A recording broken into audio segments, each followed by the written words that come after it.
Okay, we're back. A very key piece. People understand what I said before. Incoming ad break starts in 3 minutes. Let's sum it up in 3 minutes. Dr. Kazmika Corbett saved all of humanity at the age of 36. She is front and center. Her name is mentioned first before scientist Graham, before scientist Carrico, or scientist Weissman. Dr. Kazmika Corbett, known for the COVID-19 vaccine. She's the saved all humanity. You should have a statue twice the size of Dr. Martin Luther King in Washington. She's never building a monument, like $100 million grant, and like given like presidential honor and all. She saved all of humanity.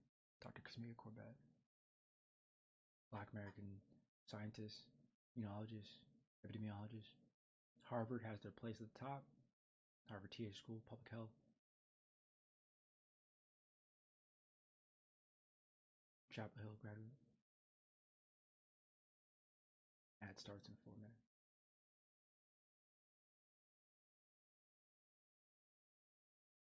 Kazmika S. Corbett, Dr. Corbett, research fellow, scientific lead in creation of the vaccine, mRNA vaccine. Dr. Kazmika using her viral immunology expertise to propel the novel vaccine development for pandemic preparedness, including mRNA 1273, leading vaccine research fellow. Changed the game of science. 2022 Rising Star Award. She helped unlock the science of the COVID vaccine. Kazmika Corbett helped lead the team of scientists. The most stunning achievement in the history of immunology. She's a hero. She's a heroine. She saved all of humanity.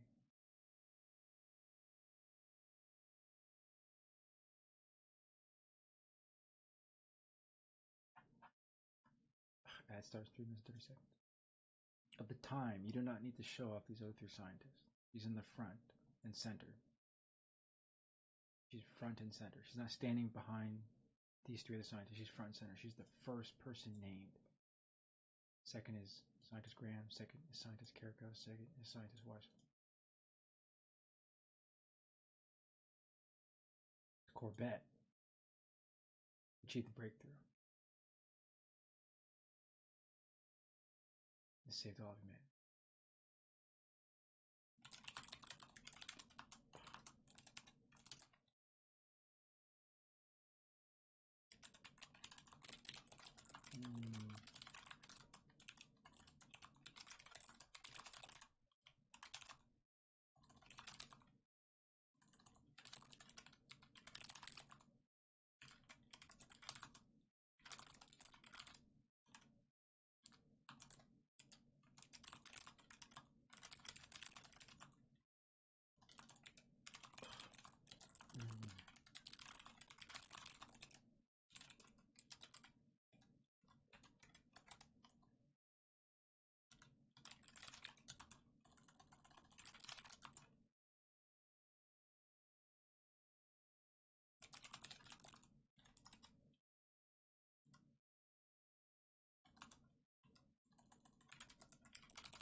I think it was the, what did they call it again? Just this group. Oh, American Society of Microbiology. They should already have called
Also for Dr.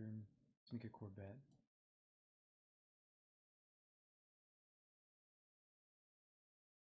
Dr. Tamika Corbett is the research fellow and scientific lead of the coronavirus vaccine neuropathogenesis team at the National Institute of Health, NIH, National Institute of Allergy and Infectious Disease, the NIAID, the Vaccine Research Center, the VRC. Her work has in fact essentially saved humanity, saved all of humanity. Very excited for my. Additionally, Corbett spent several years working on a universal influenza vaccine, which is slated for phase 1 clinical trial. Definitely want to see what this is about. These ad break ends one. Hate to see so.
Oh, excellent work. I see what they did.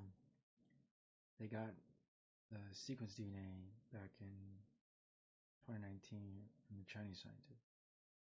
Like I said, incident had to have occurred around September, October, November. By the time November came around, 3 months, the virus is already spreading zoonotic disease. So like you said, the most likely scenario was September 2019 that their scientists were moving samples, bat samples, from the caves to the facilities.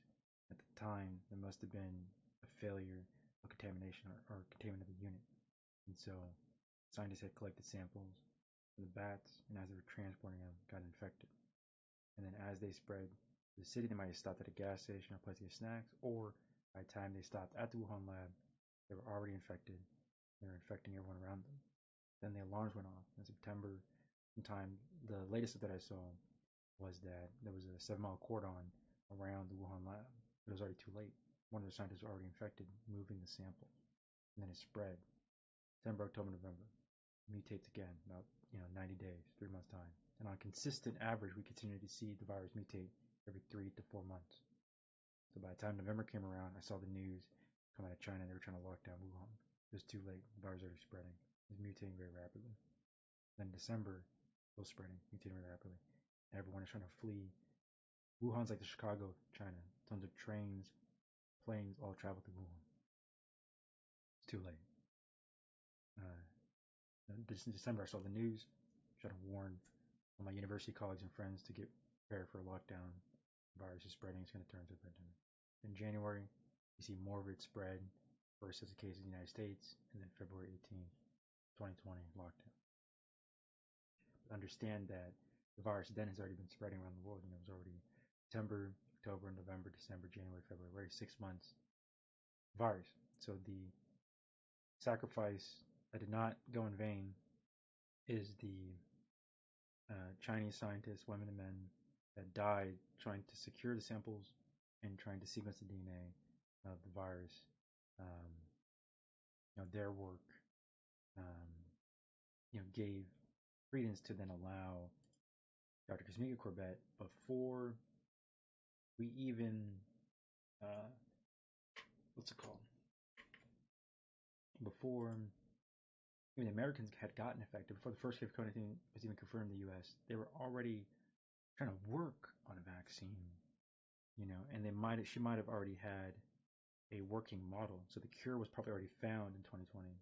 And then it was a matter of like, we need to make sure the trials are correct if you're going to mass produce something. You can't just mass produce it and then it not work. So 6 months have gone by. The virus is already raging out of control, spreading out of control, fletching out of control, blossoming out of control. And so, but then their teams have already got the sequence DNA from what the Chinese teams did with the alpha variant, delta variant, in order case, probably the alpha variant most likely, right?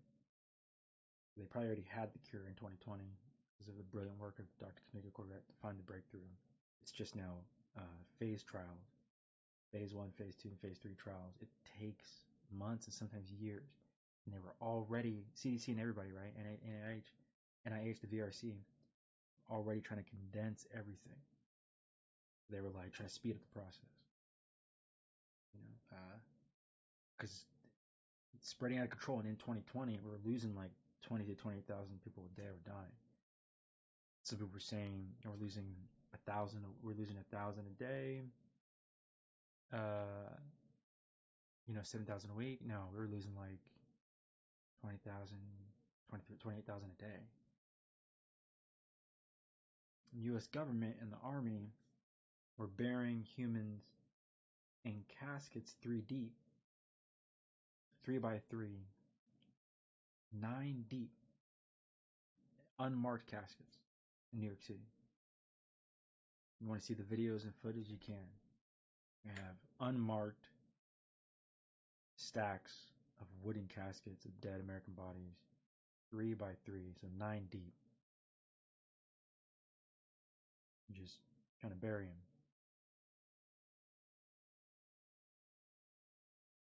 So you're going to tell me you're going to go back to those dig sites. We can scan them, right? And we'll show you, for New York, we'll show you stacks upon stacks upon stacks upon stacks of dead Americans that have died. Millions. They don't even have proper burial sites. We lost 4.8 million Americans in the first year of 2020. We lost 4.8 million Americans in the first wave, not 100,000. U.S. Army. News crews were already covered footage and images of U.S. Army burying 9 deep, unmarked caskets.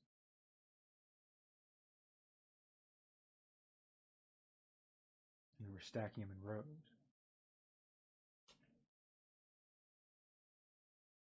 Just like 1, 2, 3, 4, 5, 6, 7, 8, 9 unmarked caskets, stacked 9 deep, in rows and columns, buried.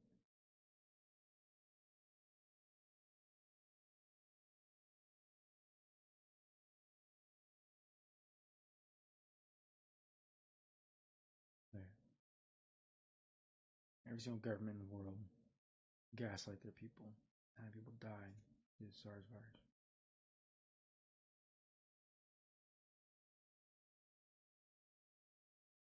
Anywhere between 30 million to 144 million in China. The low end might be 144 million Chinese are dead to the SARS virus. In America, our low end, maybe 15, 16 million. Our high end could also be 30 million.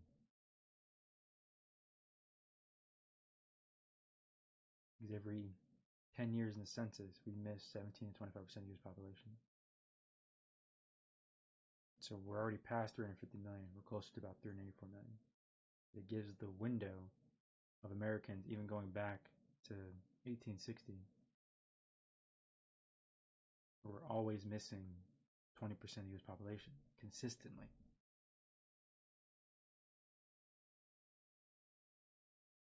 But understand that 20% are people of color that are hesitant to raise their hands, that they're here on the census due to white racist America for the past 400 years. White racist America for the past 140 years. People of color do not want to raise their hand to say they're here.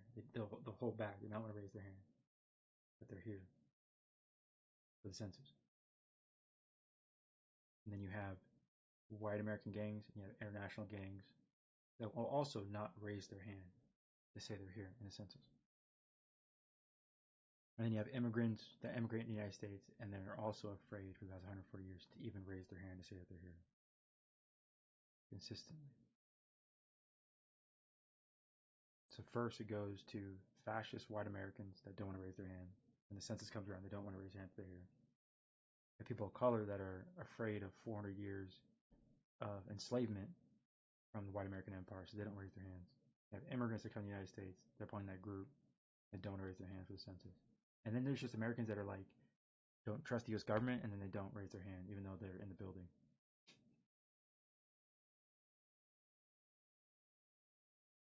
It's consistent every 10 years. So that invisible population of people not raising their hand, they're still there. Okay? The census you see here, when they say 333,300,000, it's not 33333, whatever the fuck. Oh, that was the total. My bad. U.S. population.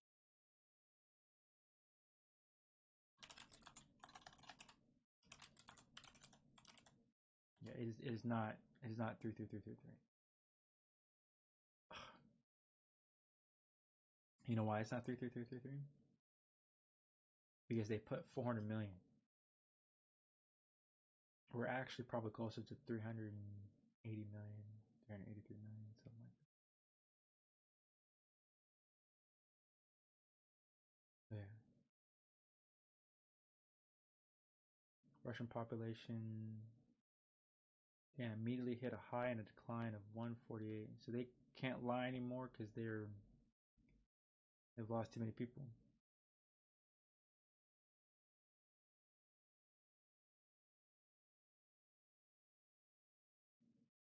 Russian population went from 148 million. They lost 4 million people.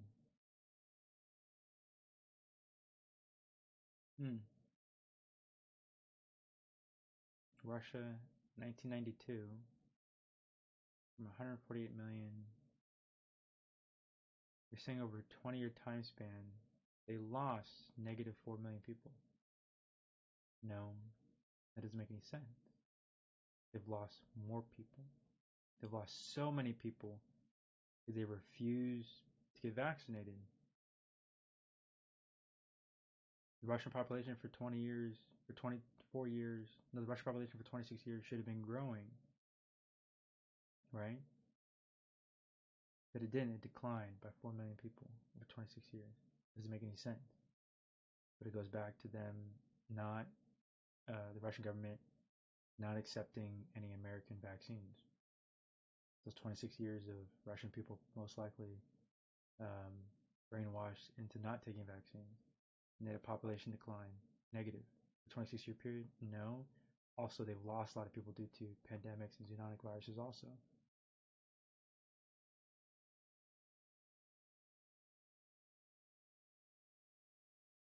Yeah.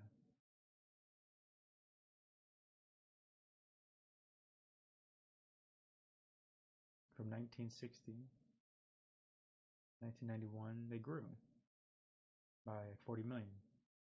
The US is growing and Russia's growing. And all of a sudden, 1996 till now, 1996 till now, so the Russian population peaked in 1996 and now it's just been on a decline. Doesn't make any sense. 26 years with the population of that. You're telling me for 26 years, the Russian population stayed stagnant? Doesn't make any sense. It means the Russian government killed a lot of people. The Russians, the empire, has killed a lot of people, and it means they're lying about their census.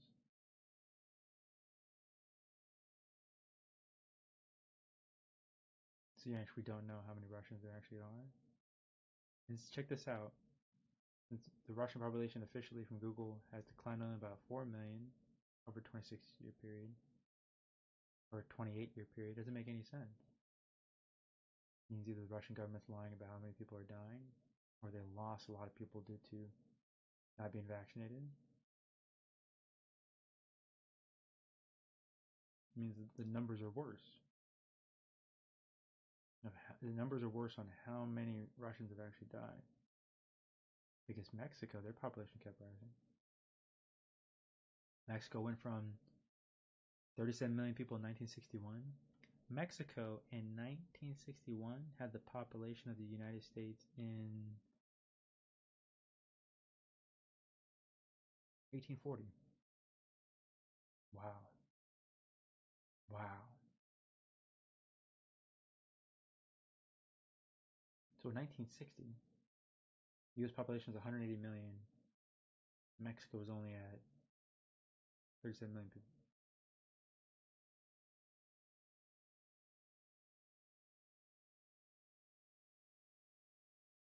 What I need people to look at is Russia was at 121 million people in 1961 after World War II.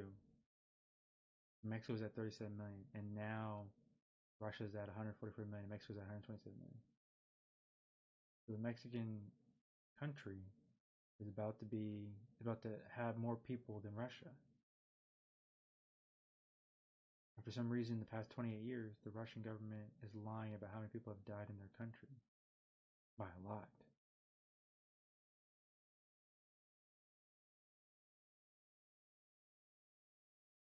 There ain't no way 28 years have gone by and the Russian population has declined by negative 4 million. The population should be growing.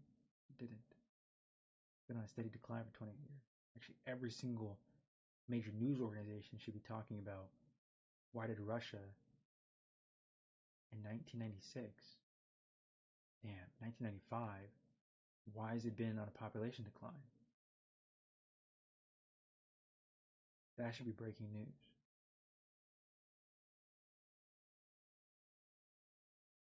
This would predicate or allude to perhaps Russia had their own zoonotic diseases, local epidemics, possibly, that were already spreading.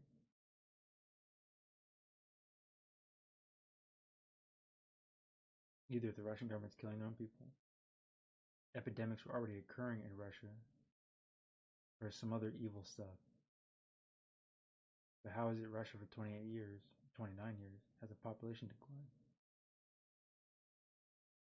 Hey, guess what? Facts don't give a shit about your feelings. Why is Google showing me for 28 years that Russia's in a negative population decline? It theoretically doesn't make any sense. Only a few scenarios would create that. Vladimir Putin has killed tens of millions of people. Either there were already epidemics within Russia and he was hiding and suppressing the epidemics and they were killing tens of millions of people, or it's a SARS virus.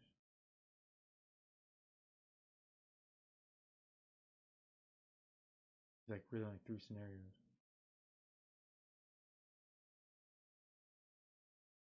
That that should be some sort of alarm bells going off for everyone in the world. And Google's showing me this. It should be breaking news. We talk about how Japan has a negative population growth.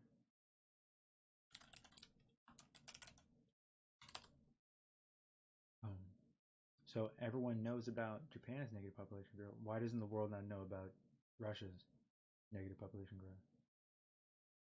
Very strange.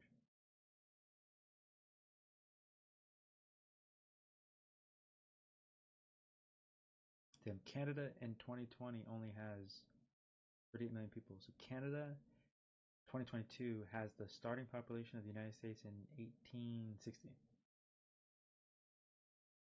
They're very much a small ally in the north.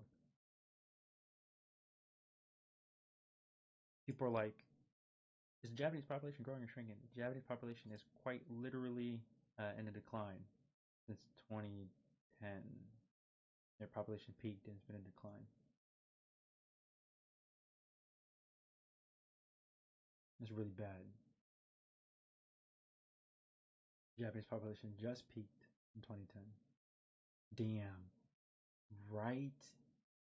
It coincides with the tsunami. Wow. Two governments lied to the world and the people around them. 2010 was the peak. 2011 was the earthquake and tsunami. That means that earthquake and tsunami killed a lot of Japanese. And their government's gaslighting. The Japanese government's gaslighting the world about how many Japanese actually died due to the tsunami. It must have been so high of a number that it would have frightened the world.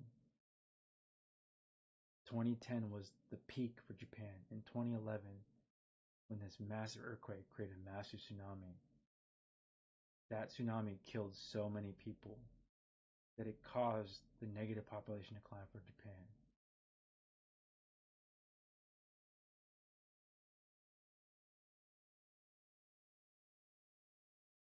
You can see it right here. 1960, it's rising. 1985, it's rising. 2010 is the peak, and immediately the decline. The projected decline. The 2011 was the combination of the earthquake, tsunami, earthquake damage, earthquake killing people, tsunami, the tsunami killing a lot of Japanese, and the Japanese government's lying, and then the 4 nuclear reactors that like destabilize, right, and spew radioactive material. The Japanese must have lost in 2011. A lot of Japanese must have died to the radiation, the starvation, the floods, the tsunami. And it was so bad that it caused the population decline of their people.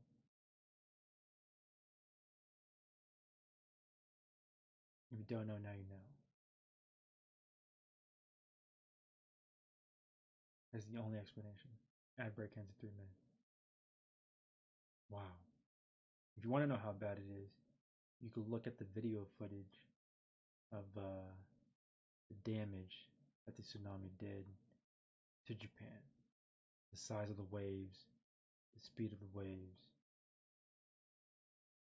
The water was moving so fast that when you got hit by it, you died instantly. I'll say that again. In 2011, if you want to rewatch the videos of Japanese trying to run, and the water is moving so fast, and it was too late.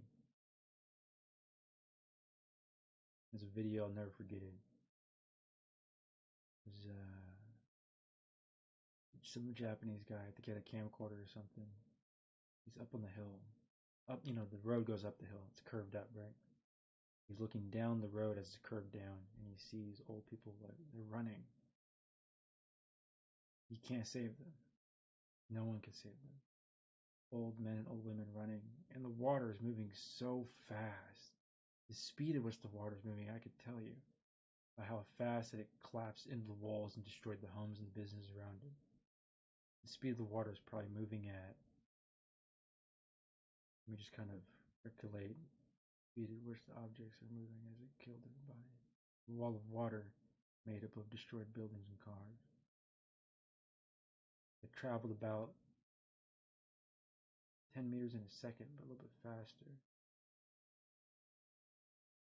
Notice the water traveled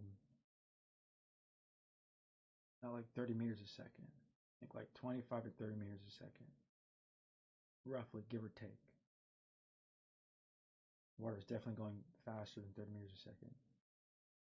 A wave of water has the power of hundreds of miles behind it.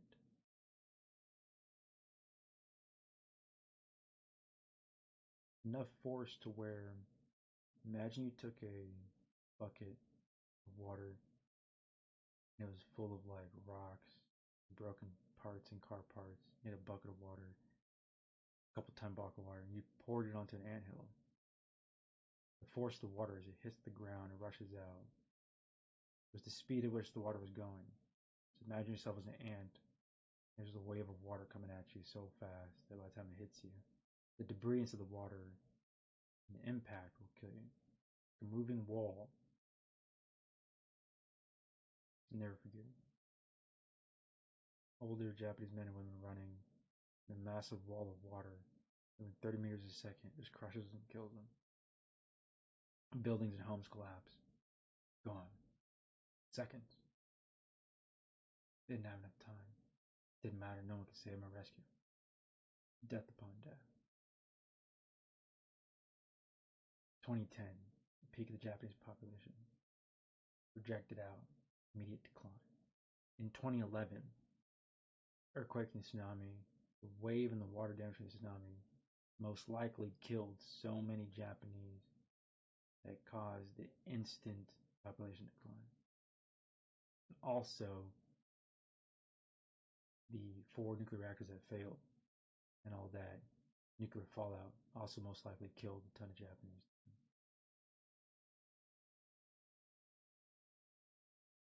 Every single country will lie in gaslight. Like I said, in the first 2020, we lost 4.8 million Americans that died. We didn't lose 100,000. On average, we lose 1.7, 1.9 million Americans die each year. So to the asshat scientists, they're saying, oh, that means we lost 2 million more. Still, the U.S. government lied to. Every single country gaslights and lies to.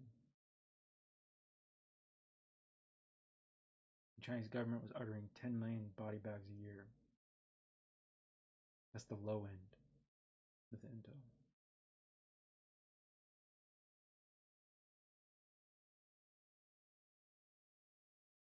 So we're 6 years into a pandemic.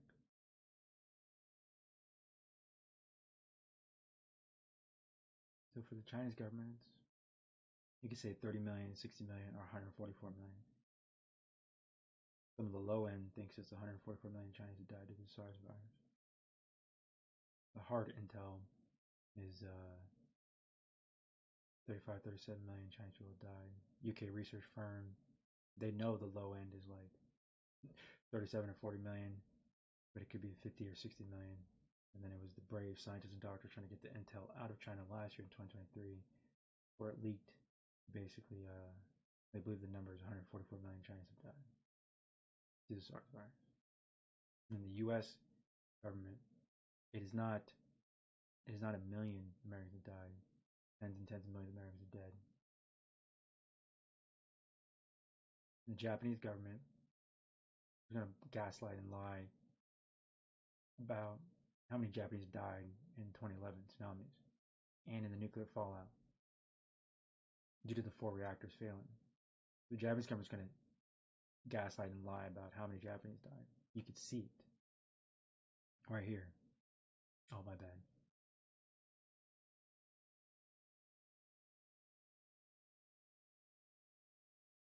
My apologies. I probably can't see what I'm staring at.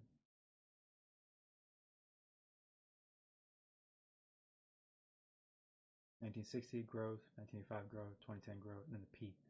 In 2011 was the earthquake and tsunami and the nuclear fallout of Fukushima, and then the projected decline of the population. Which means 2011 the tsunami was so bad that the Japanese government gaslighting the world about how many Japanese actually died due to the tsunami waves and the nuclear fallout.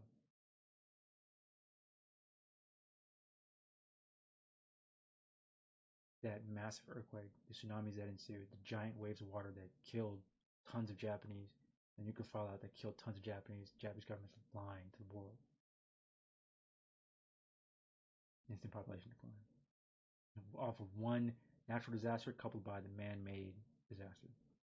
Natural disaster of earthquake plus tsunami, and then the nuclear fallout is a man-made disaster because those facilities should have been better equipped to handle.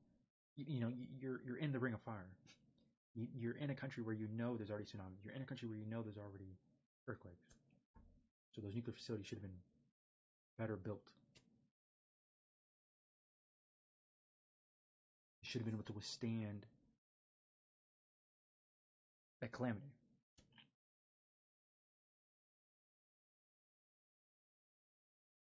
Okay.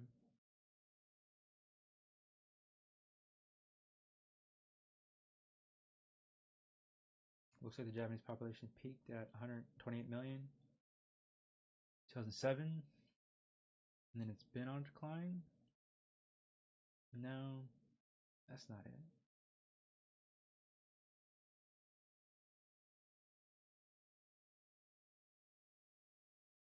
Say in 2007, Japanese population peaked at 128 million. No, because even in 2010, they went to 128.1 million. Oh shit, there it is right there. 128.1 million in 2010. And then just boom, they lost. And then it started dropping. This is mostly, and then it declined. And now negative 3 million. But even there, they're probably lying. You know what they're lying about? The Japanese are lying about their current census, about how many people are actually there.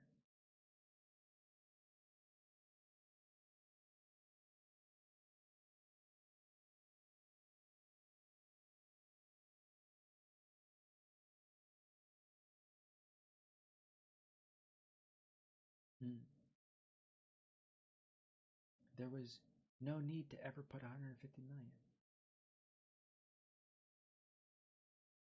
Because the number, the line should always be where the cap is at. So it's 128 million. There's no need to ever put the number 150 million. Just data wise, always show the cap. But you can't do that for the US population because we're always missing 20% of the census.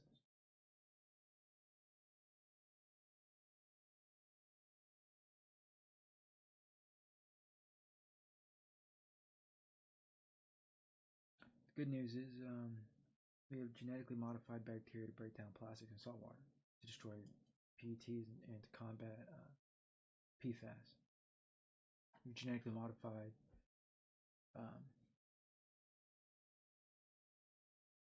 organisms eat plastics in the ocean. Your water bottles you drink have plastics that cause cancer. Your clothes that are made out of plastic cause cancer. The plastic that degrades from the water bottles into your water. This is from U.S. National Science Foundation, new.nsf.gov. Damn, U.S. government site. Huge respect. October 26, 2023, recent news. Like 6 months ago. Modified organisms, genetically modified bacteria can break down plastics in salt water. Significant contributor to pollution in the ocean. Since plastics are pollution, carcinogenic, causes cancers, kills organisms. The vast majority of the ocean's water, the vast majority of the human body's water. Understand that some of the clothes you wear that are, if they're not cotton, can be made out of plastics. If you're wearing plastic clothes, you are giving yourself cancer. Continue to drink water, not in glass, but in a plastic water bottle. You're giving yourself cancer.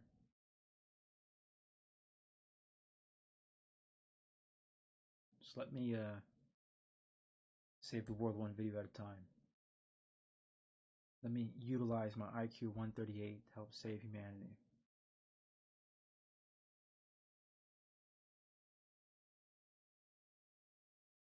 Okay, so 6 months ago, genetically modified bacteria to eat and break down plastics and PFAS. Hey, good job, humanity. We can hopefully save the world. The 99.999% population, 99.999% population doesn't know this shit exists. But they will in time. To stop drinking water from water bottles. Quite literally, our U.S. National Science Foundation, our new.nsf.gov, our U.S. government sites, right here in plain English, explaining to people that it's good shit.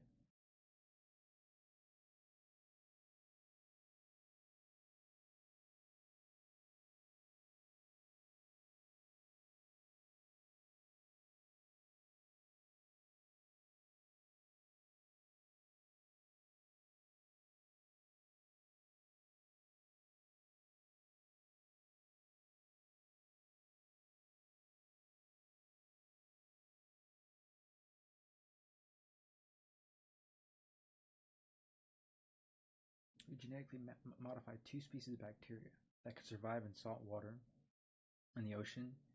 They can replicate and eat PFAS and eat microplastics.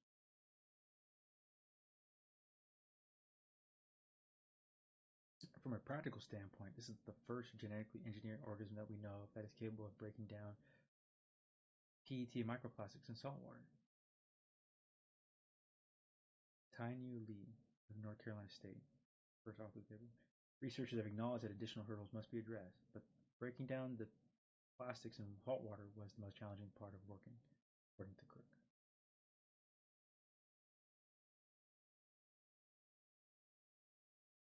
Brilliant work. Chemical and biomolecular engineers at North Carolina State University. Good news. Excellent news. Should be breaking news. Well, the world should have been praising these scientists 6 months ago, but the world is dumb. News cycle is dumb.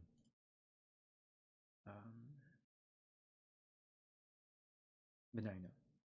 If you didn't know. Okay. You know, people are like, and this is brilliant stuff because plastics are a huge pollution problem for every single country that can't handle the recycling. Other countries where the rivers and oceans and beaches are overrun with plastics.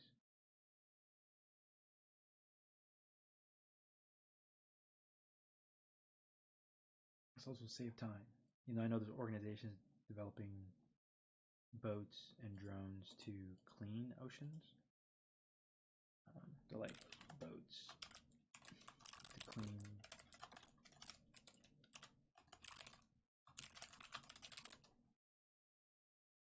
Yeah, there's tons of, even 3 years ago, a boat to clean the ocean. Everybody's designing vessels, boats, whole organizations designing stuff for ocean cleanup. Excellent work. 2 years ago, 1.6 million views. A river trash interceptor, stopping plastic from reaching the ocean. Still invaluable work that has to be done now, because it wasn't until 2023, last year, 6 months ago, that we've now, microbiologists have designed 5 years ago. This individual is still doing great work that is still needed now. 3 months ago, awesome, the ocean cleanup, good work, y'all. Our most impactful year, 2023. So even in 2023, the most impact has been, even 1 year ago, almost has 1 million views. Oh my bad. This can change everything. So you're saying, like, here's a river full of plastics and a river that's clean. You know what I'm saying? Huge. The environment, the ecosystem, the cancers, all the plastics you see are cancer-causing objects. Here's an image of a river that's full of plastics. Here's a river that's clean. There's a river that's collecting plastics, which is good. All the plastics you see cause cancer. The very oxygen in the air degrades plastics. You don't have to touch the plastic. The very air and atmosphere you have now is already degrading and breaking down plastics into small parts per million. Now then cause cancer. You're wearing clothes made out of plastics. As the sun and the oxygen degrades, those plastic fake clothes that you're wearing will cause cancer later in your life. The car that you sit in and drive has all these plastics that are heated and destroyed. The heater in your car degrades plastics of the lining of the vents. You breathe in microplastics. Anytime your plastic fake clothes tear, microfragments cause cancer later down in your life. Let me use my IQ 130 to try to save humanity one video at a time. Every time you drink water out of a water bottle, increase the ingestion of microplastics, PETs, and PFAS. Every time you wear clothes, every time you cook, non-stick cooking pans that have PFAS, forever chemicals. They're a type of plastic, polyalkaline plastics that last forever, and polyurethane plastics that last forever.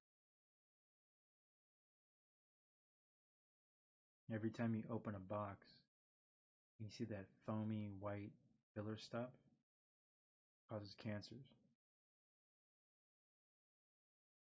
Every kind of packaging you open and rip that has plastic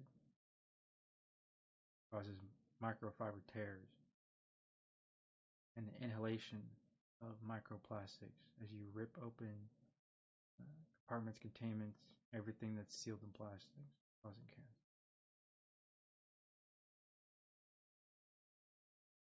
And if you didn't know, now you know.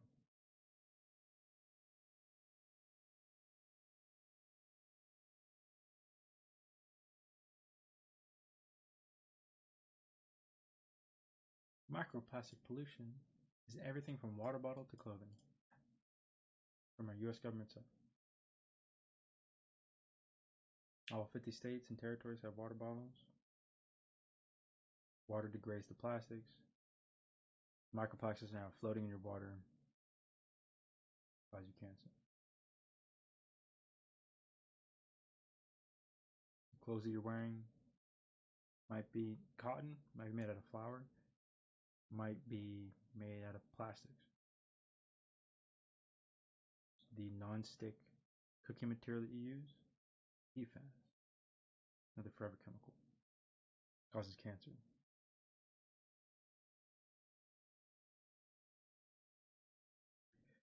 This is a steel spoon and a ceramic cup. Ceramic is stone. This is a glass cup. This is a wood chair and a wood desk. This is a wood chair and a wood desk. My TV entertainment set is actually wood and metal and glass. They probably can't hear it, but either way, like my other TV entertainment set has metal with glass and wood.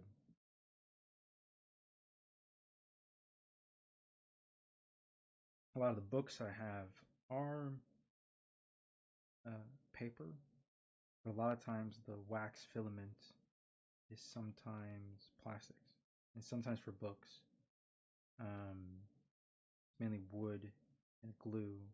And glue is another type of melted plastic, into plastic form before it solidifies into a material.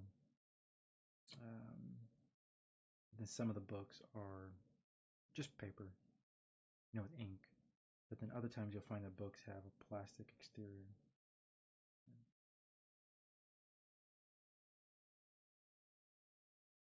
This desktop computer box, mainly a cardboard.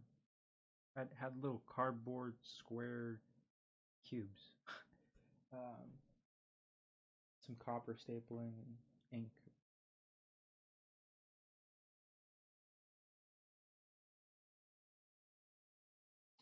It's like this blanket is wool.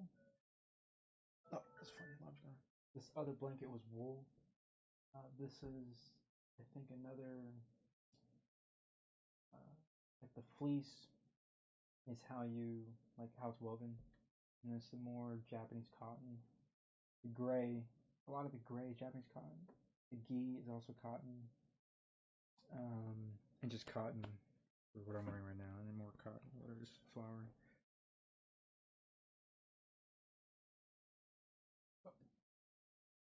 Hanes still does a pretty bad job. 85% cotton, 15% polyester. Damn. 85% cotton, 15%. Even though Hanes, they'll say with their brand, Ultimate Cotton. Pretty fucking fun.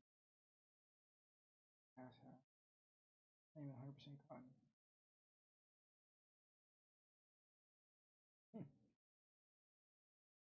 You can't say ultimate cotton if you're only 85% cotton. Ain't that some shit? Damn, is that a class action lawsuit against Hanes? Because they're lying about their product? You can't say they're the title of ultimate cotton, right? That's the title of Hanes. And you look at the product, it's 85% cotton.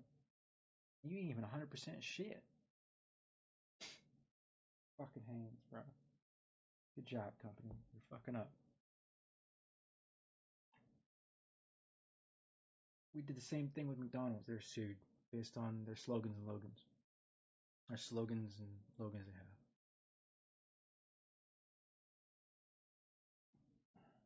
But yeah, your cell phone probably has too many plastics next to its metal.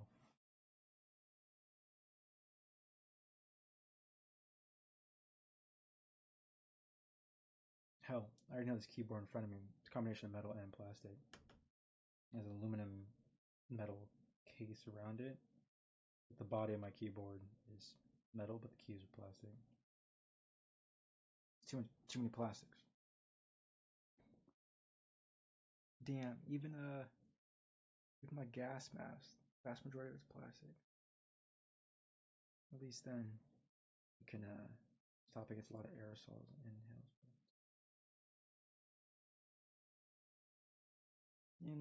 Mainly the gas mask is good for for a pandemic, but also for forest fires, whatever. Forest fire was so bad one year.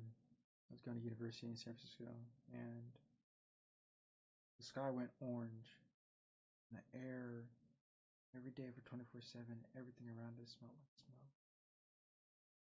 Living near SF, going to Academy of Art University in San Francisco. I was just going to university, design university in SF, and I remember that day. It was like the whole sky was like orange red. Everyone's clothes, everyone just smelled like smoke. Couldn't get away from it. And I was trying to warn people like I wear a mask because it's not the damage now. I can see the damage before it arrives. As people around the Bay Area in California were just inhaling microplastic. Holy shit. I have no idea. The forest fires are so bad. The very hue of light, sun, just bending towards red and orange, which means every other healthy radiated light from the sun was bouncing away. Or we're getting like harmful, just accumulation of like red wave bands of light. But on top of that, everything smelled like smoke. It didn't matter if you wash your clothes or whatever. It was just by the time you leave to go to work or school the next day, you're gonna run into walls, an invisible wall. You can smell it, the rancid smoke. But the problem is people understand it, like the homes and cars and stuff made out of plastic that burned. The plastic around the wiring for homes and cars. The plastics on cars that were in wildfires are now weaponized by becoming billions of small, hundreds of billions of small parts per million microplastics floating in the air along an ash particle. The ash particles and accumulation of shit that was never supposed to be burned or cauterized. Homes, factories, buildings, plastic, sheets, beds. The shit that makes up an oven. The shit that makes up the chemicals in a makeup. Burned in a fire. Don't go anywhere, people. It weaponizes and becomes millions of parts per million. A car, as it sits, is less dangerous. The moment the car is in a forest fire, all those chemicals expand into a gaseous form. Paint that's supposed to stay as paint. Now in the air, other hundreds of thousands of cars from the forest fires. The material dangerous material that was supposed to be used as insulation in the home becomes micro ashes of billions, hundreds of tons of parts per million floating in the sky, breathing it in. The plastic lining to like gas tanks now expand out and turn into hundreds per million floating in the air and you're breathing it in. The material makeup of a home or car or building that are on the forest fires expand out, multiply in their parts per million and turn to an ash form floating in the sky, falling down. The plastics are riding the waves of ash in those forest fires. I can see the damage before it arrived. Immediately threw on my mask. I was one of probably less than 100 people in SF that like immediately threw on a mask. Let's say there's 900,000 people in SF. People going to work, people going to school, people going to university. I'm like, I don't give a shit. People are looking at me. I threw on my mask. My Air Force training kicked in. I went to university and school. My professors and instructors, they knew exactly what I was doing. They were like, my professors and instructors, you know what they did too? They didn't berate me. They didn't talk back. They didn't say shit. They also got their masks and they put them on. And the massive forest fires. The sky was orange and red. It's like myself and like less than 100 people in SF with a mask on. Because I knew, well,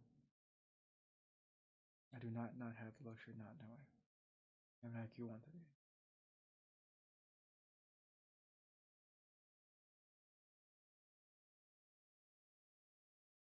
Humans are stupid. So,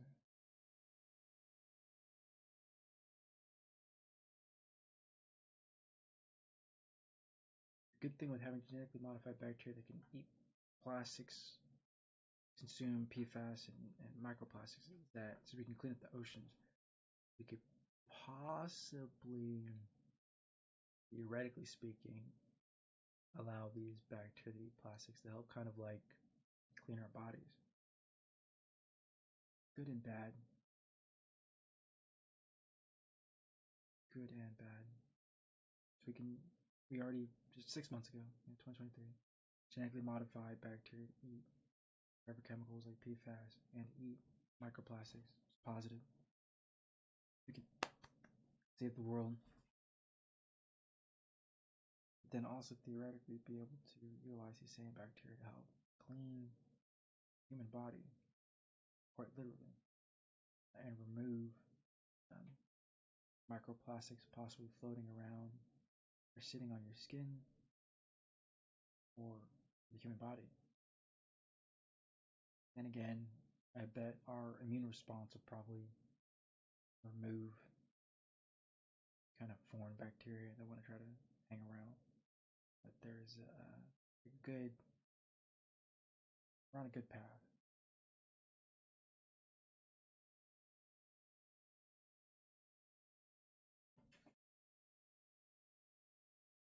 And since we can genetically modify bacteria to eat plastics, we could probably genetically modify these same bacteria to eat away at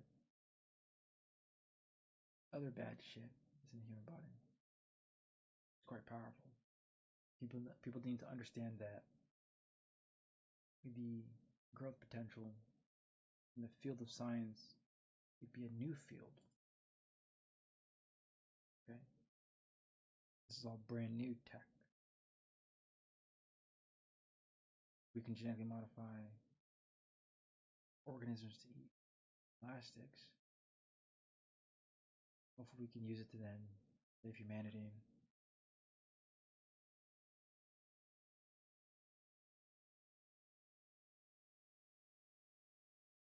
Do understand that every defense is offense. The bad news is, the good news is the tech can remove plastic. You know what the bad news is? A lot of shit is made out of plastics. There's your conundrum. A lot of shit's already made out of plastics. all plastics cause cancer. It's hopeful we'll eventually educate more humans. But at the same time, if you create bacteria that can eat plastics, it can also be used as a weapon.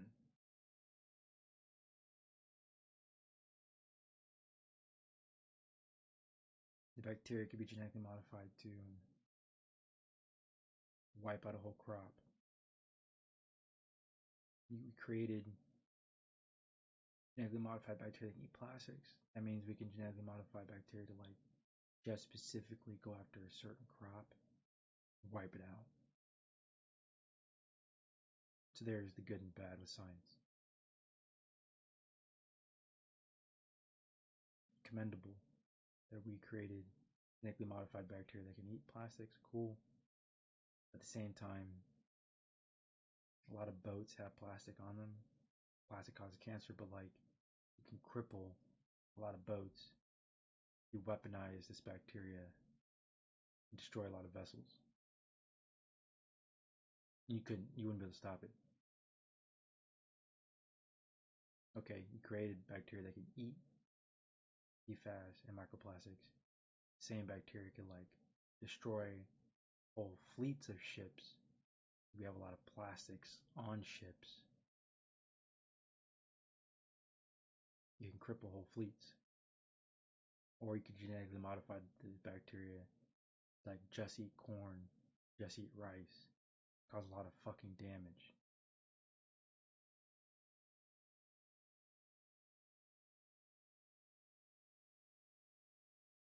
So there's always defense and offense in science.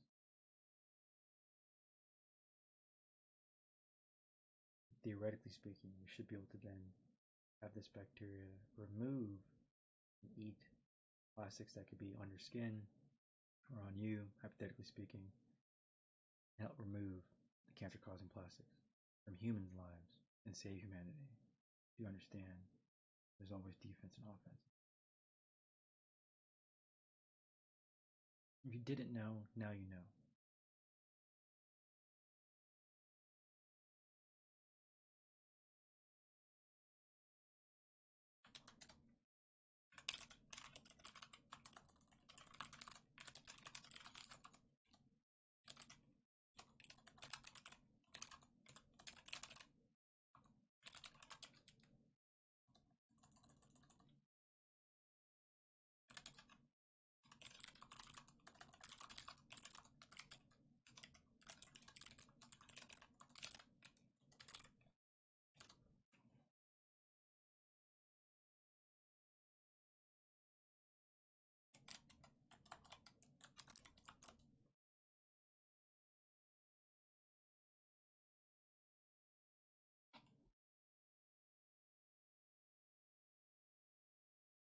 I'll consider this, I'll call this my part 2 of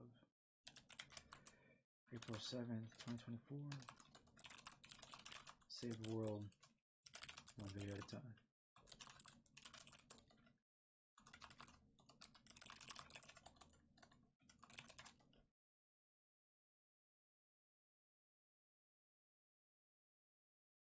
Oh, thank you. Some new followers, my bad. I'll thank them now. Yeah, I thank my brother when he gifted a sub to Okay, man, appreciate it.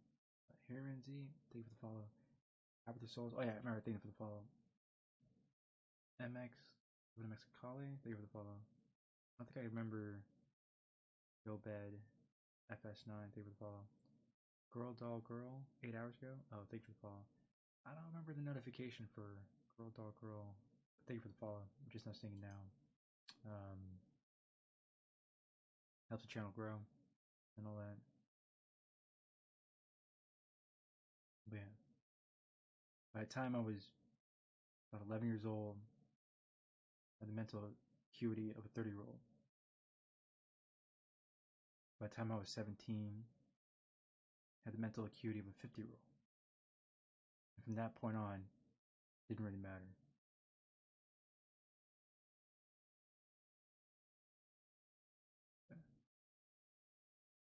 Never stopped not learning.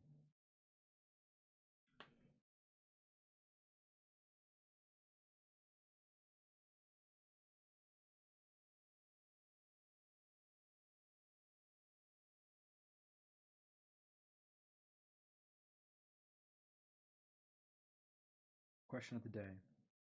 Do you think unconditional love is fake, as we all love something or someone due to a reason? Conditional love. Yeah, of course unconditional love is real. Fuck are they smoking? That sounds like a dejected question from a certain community that is lacking of an emotional imbalance. The ability to empathize or be compassionate. That's that question.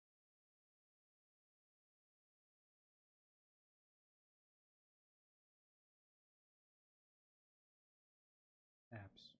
Cell phone.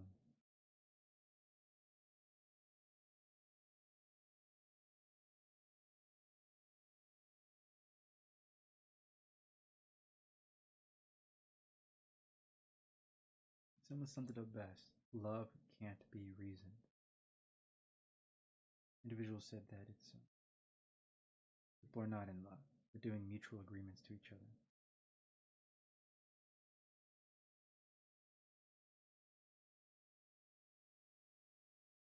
Someone said even unconditional love has conditions. No. No, it does not.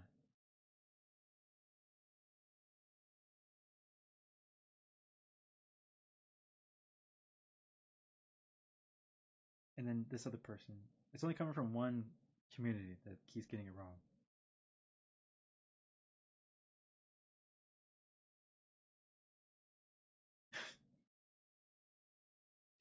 Unconditional love is exactly what it is. It's an end to be all end. It is within itself, within its clause. It's answering itself. It's self fulfilling. Self actualization. Unconditional love is unconditional.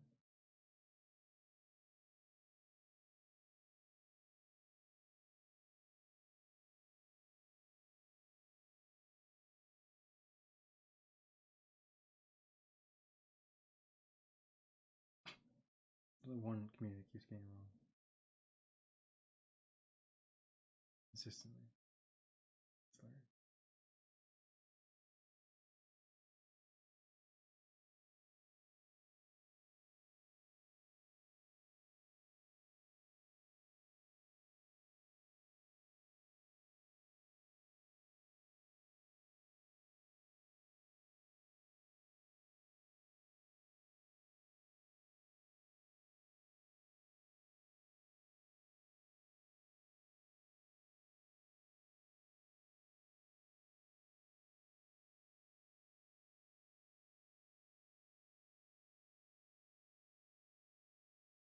Someone put in a comment, "No, I love my pets unconditionally." But ha ha ha. But I'm like, wait, is that good, or was she laughing at the idea? I don't understand. I think this is a lady. We should put her comment. Wait, this other person put their comment. I think they're saying that they love their pet unconditionally, but they like ha-ha'd it. So I'm like, are they joking about loving their pet unconditionally? I'm not gonna waste any more time thinking. Thank you when the person puts unconditional love is absolutely real. It is extremely difficult to find. It is the most sacrificial love there is. Well said.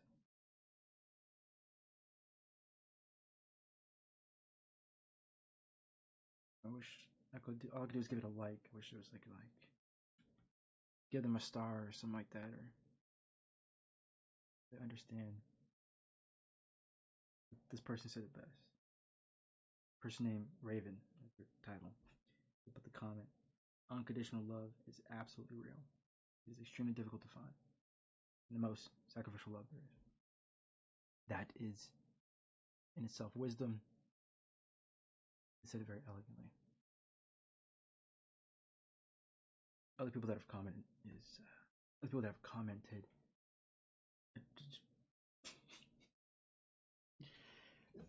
Even in the two words is self-fulfilling, self-actualization. That's why.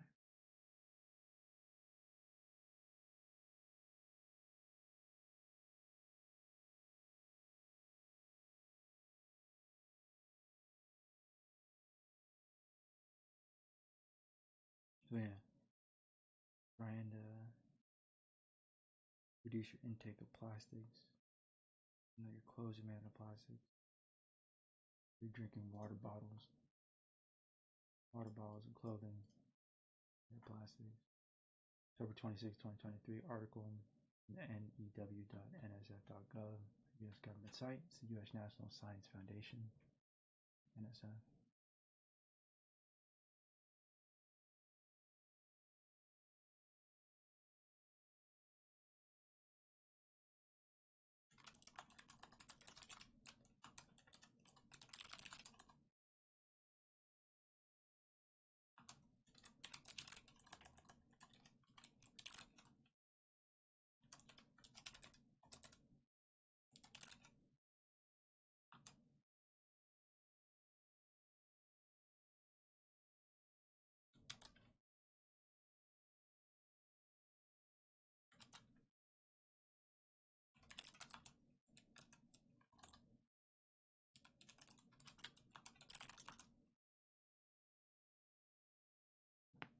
Oh, the U.S. National Science Foundation.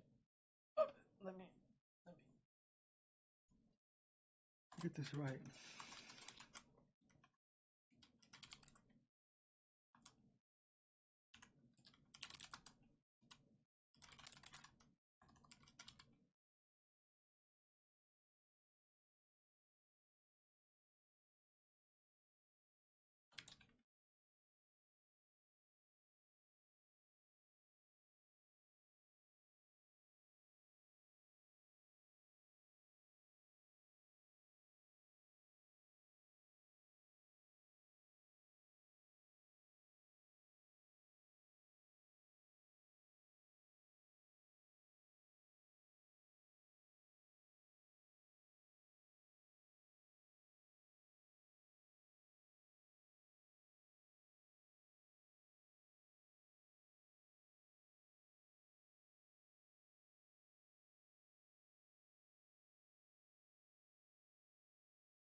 Sorry, I'm burping. Drink some more water.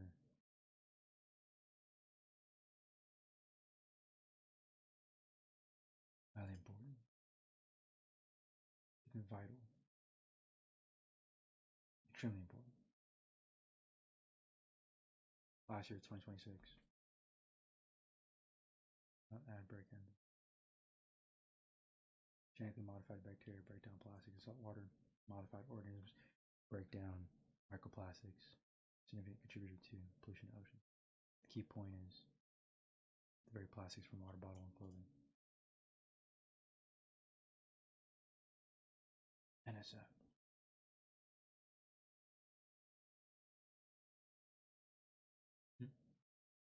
NSF Director on National Strategy for Microelectronics Research. NSF elects Greg Hager, the head of Computer and Information Science and Engineering Directorate. Probably extremely important.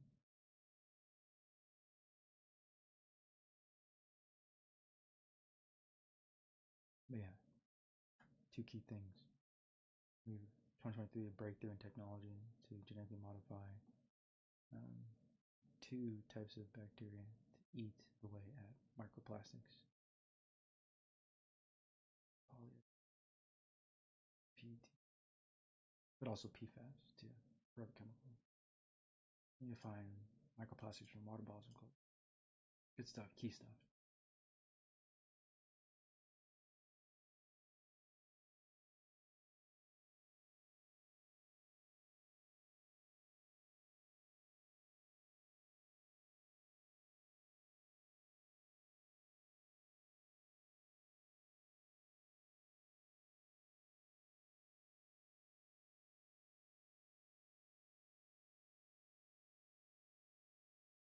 Here's your population growth by the decade. The percentage of population growth by the decade, coupled with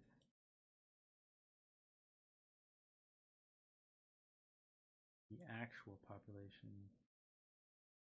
Well, no, these are.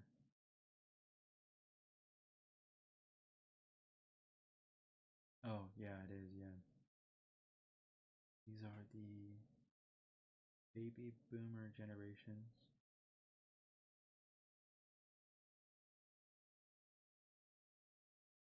Yeah.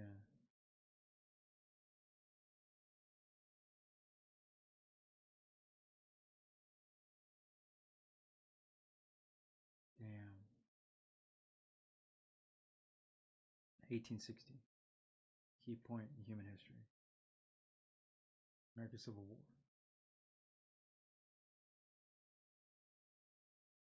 Only about 8 million babies were born, 1860. But then you see the decline, 1870. 10 years later, last baby. I also see a drop. U.S. population go from 26% the 10-year period decline, damn near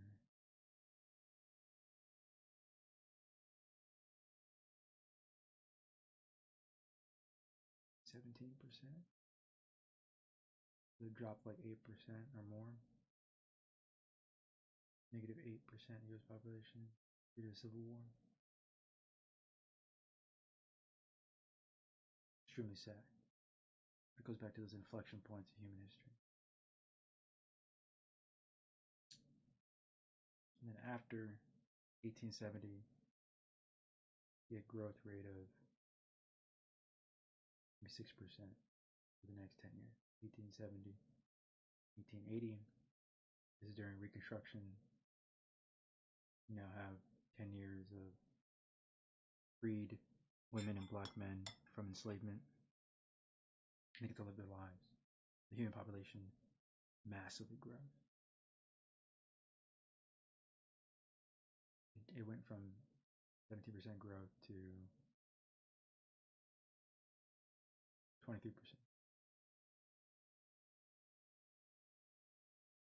And then a steady increase from 1880 to 1910. The decline from 1910 to 1920, we call it the Red Summer race riots of the 1911 and 1912s, 1915, 1918, 1920. But from a 10-year period, come race riots. There aren't race riots. The population decline in the United States from 1910 to 1920, a decline so heavy in this 10-year period, white Americans are committing racial acts of terrorism, committing white terror, people of color. It was so bad that the race riots, the Red Summers, 1911 and 1912, is in the time frame of the Tulsa Race Massacre. But it's more of like U.S. domestic terrorists inflict racial terrorism onto black people and people of color. It killed so many people of color over a 10-year period. We had a negative population growth. Understand that 1909, 1910, 1911, 1912, 1915, 1918, 1920, that 10 to 12 years is a horrendous time in American history. There are no rights for women. There are no rights for a black man or a black woman. There are no rights for women. are no 1910 women were allowed to own homes. 1910 racist white people denied housing loans to black people and black families. In that 10-year period, white people killed so many black people and people of color. There's a negative population growth.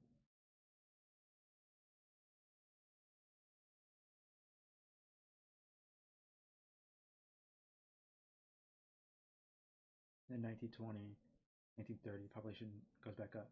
So 1920, 1930. Then 1930, 1940, population goes up. And guess what happened? 1930, 1940, the population stacks. It went stagnant. It did not. As World War II. World War II was already battling prior to 1940. And 1940 was so bad that from 1940 to 1950, U.S. population declined and went stagnant because we lost so many men and women due to fighting wars in the European, African, and Asia Pacific campaign. 1940, 1950, there's a negative population growth. And the same amount of babies over a 10-year span were the same. Last alive. Right here you see the negative. They go from 1940 to 1950, about maybe negative 2.5% or 3%. 1, 2, 3, maybe only 1%. Maybe negative 1%. No, try to equate it, might be 2%. 11, 12. Yeah, maybe 2%, negative 2%, 2.5%, maybe negative 3% technically, but to see a much more accurate breakdown. But essentially it's like definitely negative 2%, negative 3%, maybe negative 2.5% number. 1940, 1950, they're gonna say had the same amount of babies, even when we had a negative population growth. Oh, that's the line. It was not the same. The negative population growth means there were less babies. You can't sit here and say with the consensus 1940, 1950 it was the same, when right here the truth is it was actually negative, which means the number is probably lower and they artificially inflated it because it like looks bad.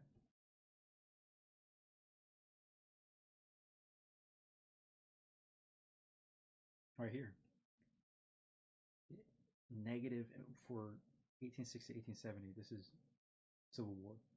Population percentage growth dropped. It coincides with the amount of babies dropped. And it went back up. Then it showed we had more babies, even though we had a negative population. No, from 1880 to 1900, 30 years after the Civil War, constant racist terrorism, killing Black Americans, people of color. The jump in growth, 1870, 1880, is just the immediate effects of Reconstruction and like freed, enslaved people that are black from Africa, living their lives and be able to make music and have kids and grow, have life. And the census is saying, hey, we kept rising, but there was a negative growth because the real number is even after the Civil War. Negative growth in percentage or terrorism from white Americans killing people of color, especially black Americans. Some respite, 1900, 1910, you see there should be a growth, but it says it evened out. 1900, 1910 is a 10-year gap. You can see the growth, but the consensus was flat. Their babies being made, you're saying it's flat. It means the lie is this is the truth. Still, white Americans are killing black Americans and killing people of color. And it happened again, 1910, 1920. Race riots, called the Red Summers, 1911, 1912. It's more like a 12-year period where white Americans are still committing terrorist acts on people of color and killing them. You see the negative population growth. Literal less babies and a literal negative decline in a very specific period. Race wars, or racial massacres, or the Red Summer race riots. No, it's just white people committing terrorism, people of color, killing black people, killing people of color, Asian Americans, Latino Americans. And check this out. We have a negative population growth, but the numbers are saying we're having kids are being born as babies. No, this is World War II, 1940, 1950, 10-year period. U.S. population decline, which you want to lie to the world and say it's stagnant? No. It wasn't until 1950, 1960 you see an increase in babies born, and it's the baby boomers. 1950, 1960, you do see a growth, right? It's automatic. So the U.S. in 1940 and 1950 had the same amount of babies, about 18 million each, over a 10-year period. In 1930, 1950, no, it was a decline. We lost a lot of people, men and women, throughout the Pacific, European, African theaters, World War II. Baby boomer generation, like I said, pops up in 1960 by having 28 million babies born in 1960. But they're counting not 1 year, they're counting 1951 to 1959 is the census for 1960. So everything you see here is data of the past 10 years. So from 1951 to 1959 is the growth. The United States had 28 million babies. That's the growth of our population. And then guess what happened in the 60s and 70s? The 20-year period is Vietnam. It was really bad.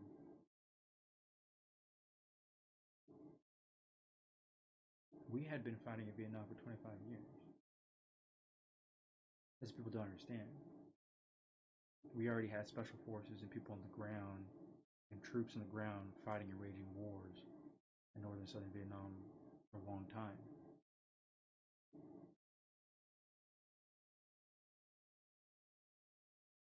That war was so bad that as America was gaslighting the world and their own people, how many people died. I talked to a Vietnam veteran of that era. Basically, none of his men are alive. They're all dead. He told me there's a 10-year gap where he's like, the way he described it, he's like, you date kind of in these age groups, right? He was saying basically the men that survived. My father described it as his cousin knew somebody of every family that lost somebody due to Vietnam. My father, his cousins in his age group, they all know somebody that died in Vietnam. Another black older gentleman around the same age as my father told him that he knew at least every high school in Texas, they lost somebody due to Vietnam. Because we've been fighting there for 25 years. But the U.S. government and your peoples lie to you, gaslight you. We're fighting in Vietnam for over 25 years. In the North and the South. Trying to fight for their democracy, trying to fight for their republic. An older black veteran in Vietnam around my father's age. In their 60s. They talk about every single high school had lost men. Young men went off to die.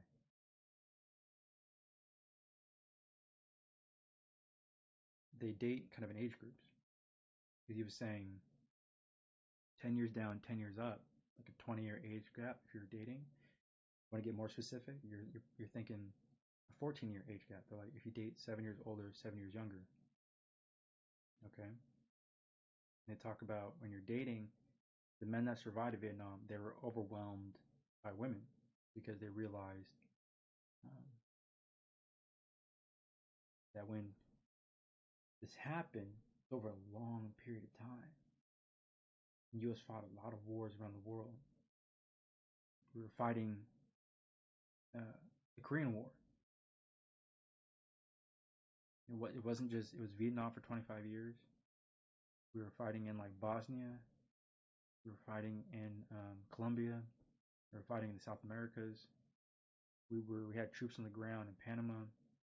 We had troops on the ground in Serbia. We had, people don't understand, we were trying to help Vietnam. We're fighting Vietnam. We're helping the Koreas. We're fighting in Korea, the Republic. We're fighting in Serbia. We're fighting in Bosnia. We're fighting in Panama. We're fighting in Colombia. It wasn't just one campaign. That's what people don't understand. It wasn't just 25 years of Vietnam. A lot of service women and men dying all over the world.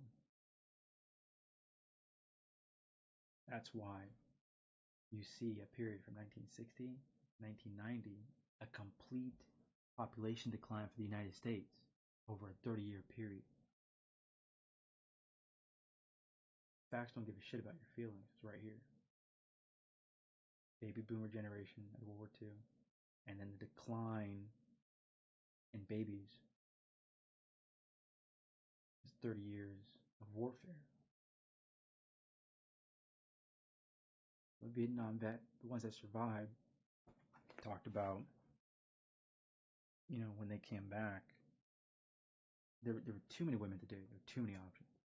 And that's because every single high school in America lost some men in multiple wars. 30-year time frame. Either died in Vietnam because we were there for 25 years. Either died trying to protect the Koreas, South Korea, North Korea. Died in Panama. They died in Colombia. They died in Bosnia. They died in Serbia.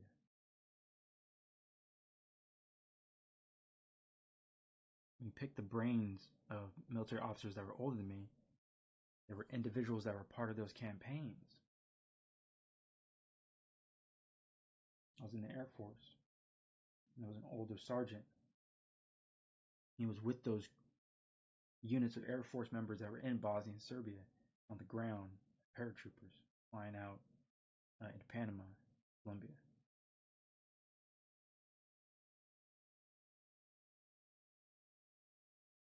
There were paratroopers in their campaign, older Air Force vets that met.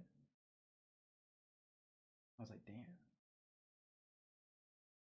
There were older Air Force vets that were from Desert Storm and Desert Shield. They fought in the campaigns in the 90s in Iraq.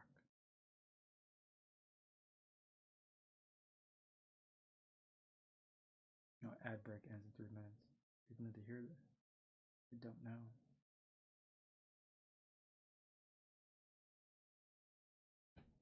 From 1960 to 1990, you need people to remember that under George Senior Bush, every administration leaves their mark on history. George Senior Bush in the late 1980s, his campaign was Desert Storm and Desert Shield. It was a coalition of European Allied Command sending off American women and men and Europeans off to die.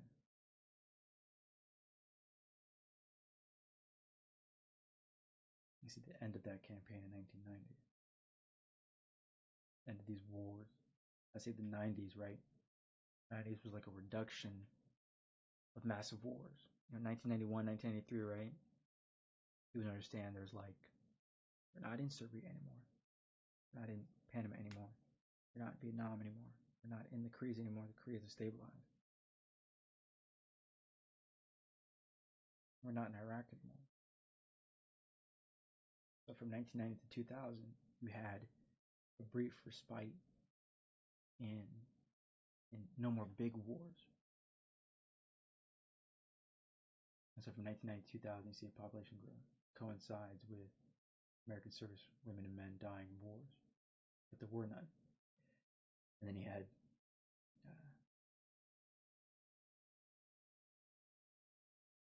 and even right now you see population decline for the United States. But guess what we've been doing for the past 24 years? Wars.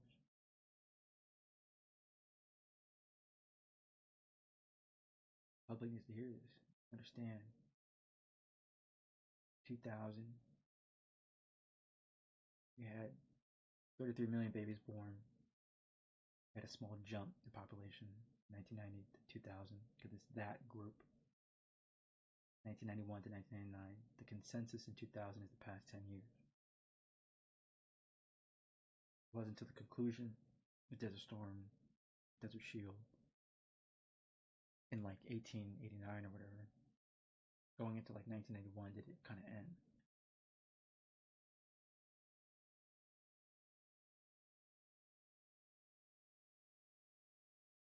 And then just, September 11, 2001, right back into wars. Past 24 years or 25 years, however you want to look at it, 23 to 24 years, however you want to look at the time frame, got a negative population growth because we've been in wars, more conflicts. Yeah. The black community alone for the past, check this out, the US population can have a negative growth rate from 2000 to 2020. That's because the past 20 years, past 23 years, just been in conflicts and wars. We're losing women and men. And pandemic.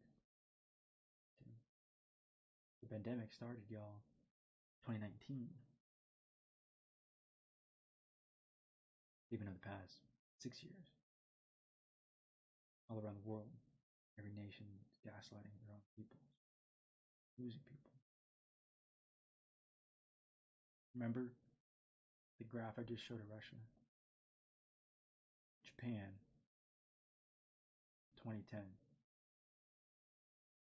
is their peak population, and then 2011 tsunami, Fukushima, the tsunami and the waves that killed a ton of people, and then the nuclear fallout that also most likely killed a lot of people. As the Japanese government is gaslighting the whole world from that point forward. Projection. Did I have the projection? Understanding Japan's demographic crisis, alternative perspective on population decline. Japan's population has been declining since 2008. Nope. They're lying in the article because we just fucking literally showed you that it was 2010 at 128 million peaked. Even this fucking article has the stupid audacity to lie. It wasn't 2008. It was 2010. 128.1 million Japanese is the peak.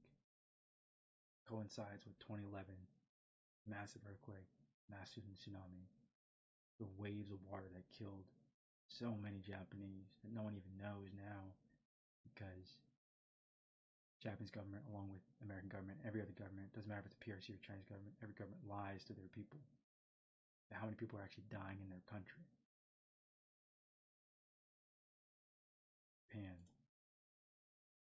2010 is the peak. Their culture and population. It's now projected out. They're on an immediate massive decline.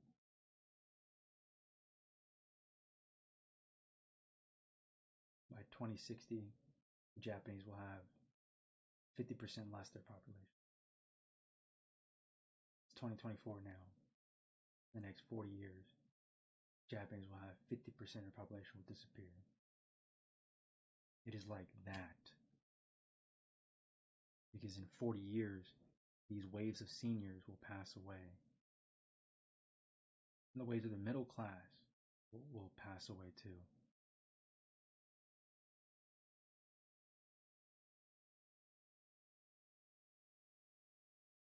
In 40 years, they're going to have half as many teenagers. In 40 years, they're going to have half as many middle class.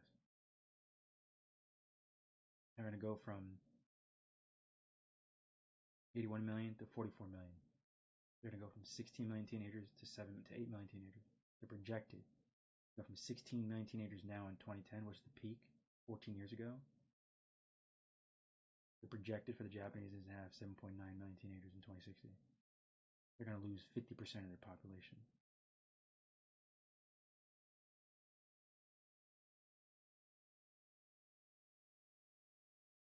And it all coincides with a massive tsunami in 2011, earthquake, and the nuclear fallout from their 4 nuclear reactors failing. That should have never failed.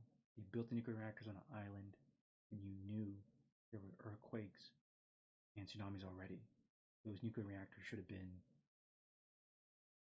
impenetrable, should have been perfect, right?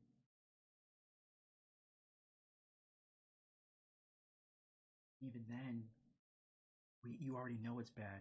The Japanese government and the companies that control Fukushima lied about what was happening on the ground.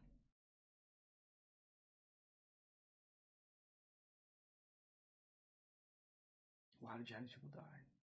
That 2011 tsunami coincides with their exact delineation of their population declining. It's horrendous.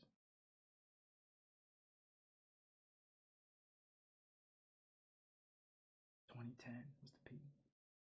They projected out. In 40 years, it's going to be 50% less of Japanese. Gone. Like that. Because of nature. You lose that many humans, you can't replace that many humans.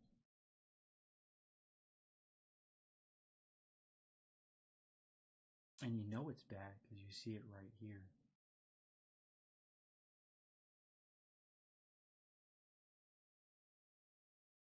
It's the Japanese as a whole. Y'all, it is not that they're not having kids. It is that they lost so many people. The Japanese government lied about how many Japanese died due to the tsunami and the nuclear fallout.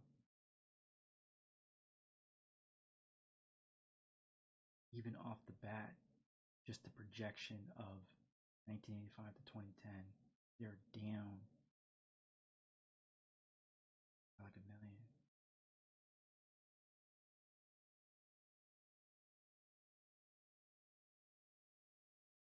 And even then, we're 10 years out from them having 20 million less people.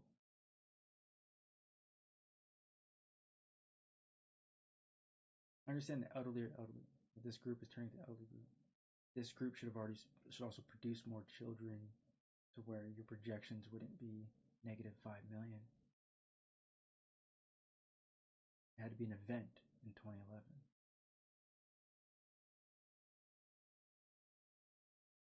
That's the problem. Pandemic doesn't help. That also probably skewed the graph to also project out for year 6 of the pandemic. The US government's lying. They said like 110,000 people died in the first year of the pandemic. We lost 4.8 million in 2020. We're in year 6 of the pandemic.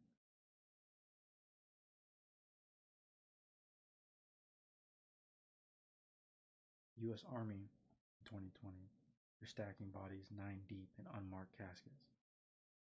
They're not going to re-dig up those graves.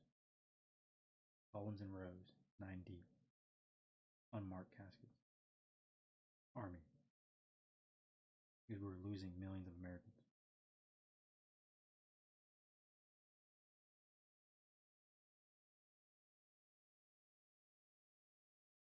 Russian government. We all know about Japan's population decline.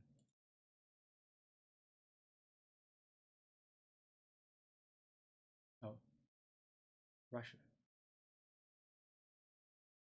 Russian population peaked 1996. At the same time, we understand the Japanese are in a population decline. So too is Russia. And it started in 1996 till now. Population decline. 28 years. 2 more years. In 2026, it'll be 30 years of a negative population decline for Russia. Doesn't make any sense. You know what I'm saying? Russia's population peaked in 1996, 148.2 million, and it's been on a decline ever since. Doesn't make any sense. What does make sense for the 28 years in Russia is Vladimir Putin has been in power for the same amount of time. There's only 3 scenarios. The Russian Z Empire under Putin quietly murdered tens of millions of people, or Russia has had their own epidemics within their country that were killing tens of millions of their own people. Because it damn for sure isn't the SARS virus over the past 28 years. You see what I'm saying? Only one inflection point.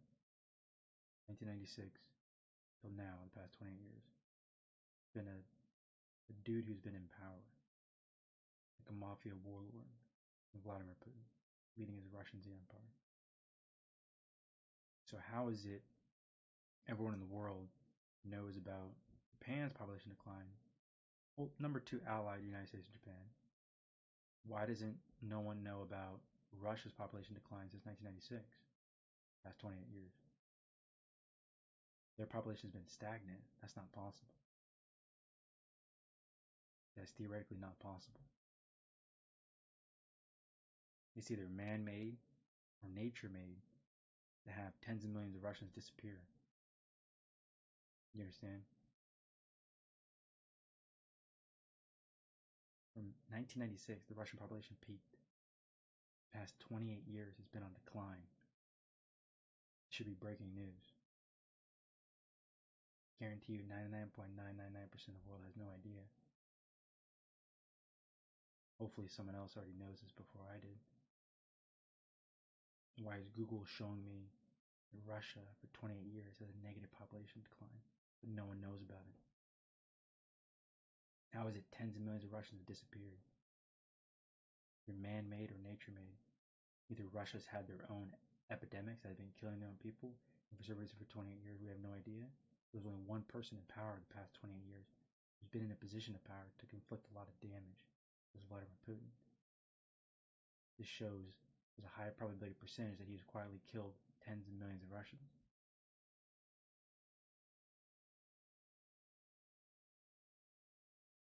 So we have the facts. Now there's still more questions.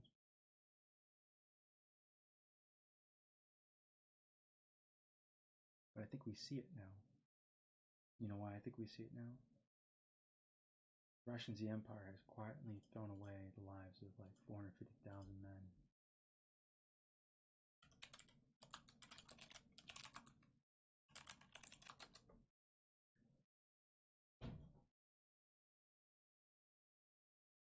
So people are like, damn, how can Russia doing this? Well, Russia's shooting them.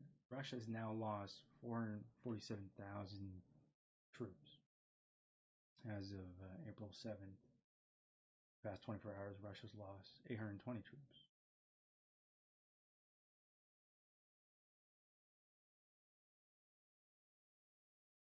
U.S. intelligence is stating that North Korea is testing their missiles by selling them to Russia, and Russia is firing those missiles onto Ukrainians.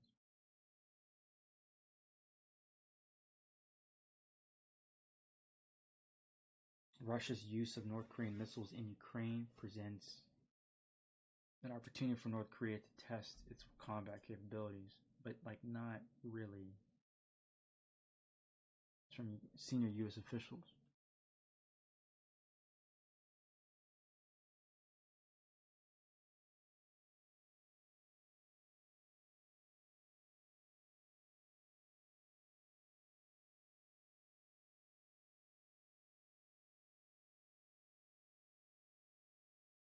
Russia in the past 24 hours lost 820 troops, they lost 54 APCs, they lost 79 fuel tanks, they lost 17 tanks, they lost 54 artillery systems, they lost 61 UAVs, they lost 4 MLRS systems, They lost 10 specialized equipment.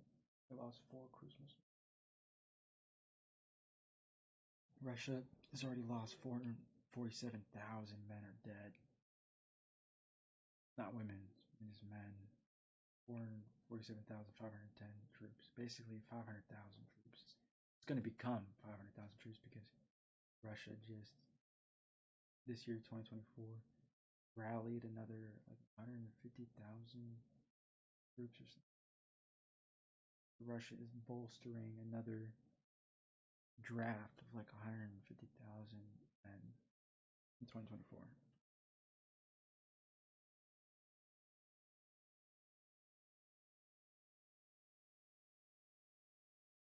So here's the instance of Russia's comfortable losing 500,000 men, which means coincide with Russia's negative population growth of the past 28 years since 1996 will coincide with Vladimir Putin being in power. Millions upon millions, tens of millions of Russians have disappeared.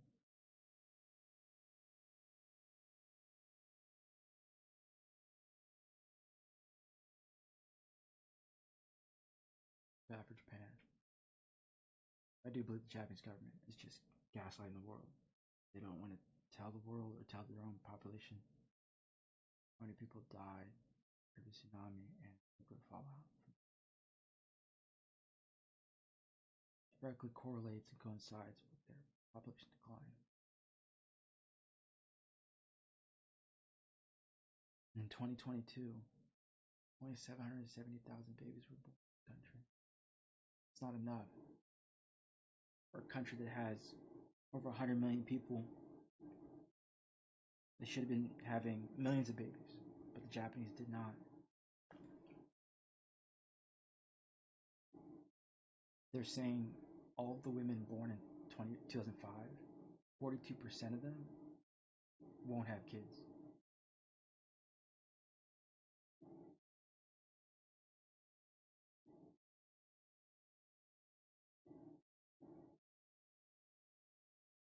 So yeah.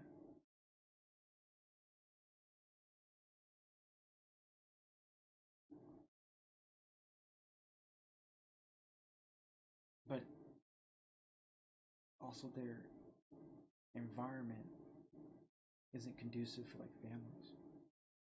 Women and men both have to work, be stressed out into their 30s. They don't have like time or room to have kids. 42% of Japanese women, it's not that they won't have kids, that they're not in an environment that allows them to have kids. They don't have time to take leave.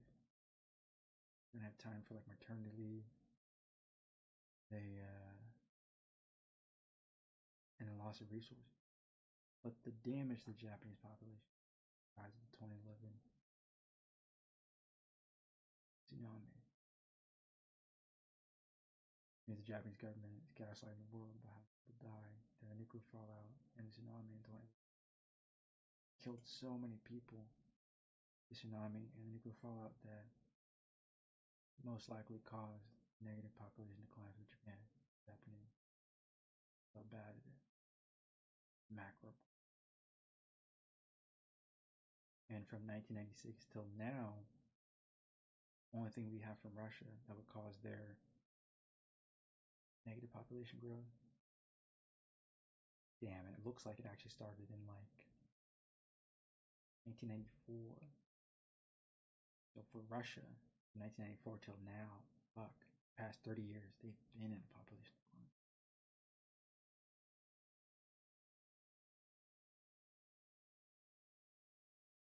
148.4 million Russians was their peak, 1994. And now for the past 30 years in Russia, they've had a population decline. So everybody in the world knows about Japan's population decline. But for some odd reason, people around the world don't know about Russia's population decline. The one person who's been in power for 30 years has been Vladimir Putin. Like I said, what, 2 or 3 scenarios. One scenario, how there were epidemics in Russia. Millions of Russians have died, and the government didn't want to tell anybody of the world. Or like scenarios like Vladimir Putin's been in power for so long, his mafia warlord, he's quietly killed millions and millions of Russians.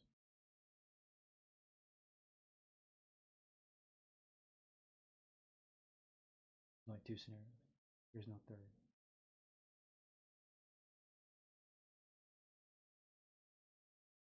People. It's highly important. Russia's population peaked in 1994. It's been in decline for 30 years. Japan, I feel bad for them, but I do believe their government's gaslighting the whole world about 2011. How many people actually died due to the tsunami and nuclear fallout coincides directly with the projections of the graphs of their population. In the instance where you see the instances of Russia willing to sacrifice millions of people, Russia is going to lose 500,000 troops. They've already lost 447,500. Past 24 hours, they lost 820 troops. They're going to continue to lose more because we've seen Russia throw away millions of lives during World War II. Okay? We've already seen the commissars of World War II that would throw away the lives of millions of Russians to fight Nazi Germany. Okay? The world needs to hear this. The world needs to understand this. So there's two more things. Why is it, since Russia's been on a population decline for 30 years, why and how? There's only two scenarios.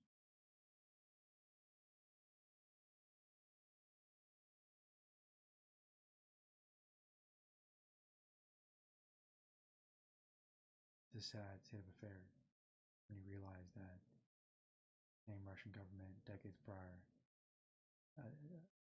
back in the 1940s, so 80 years ago or whatever, was willing to throw away millions of lives of women and men against Nazi Germany, but they're willing to throw away millions of lives sacrificed. And again, 1994 till now, with 30 years of population decline, would mean millions of Russians have disappeared, which means Vladimir Putin has either silently killed millions of Russians, or the only other scenario is there's some sort of epidemic in Russia and like no one knows about it. Only two scenarios. Most likely scenario, Vladimir Putin has killed millions of Russians to stay in power. And he's willing to throw away millions more to fight Ukraine.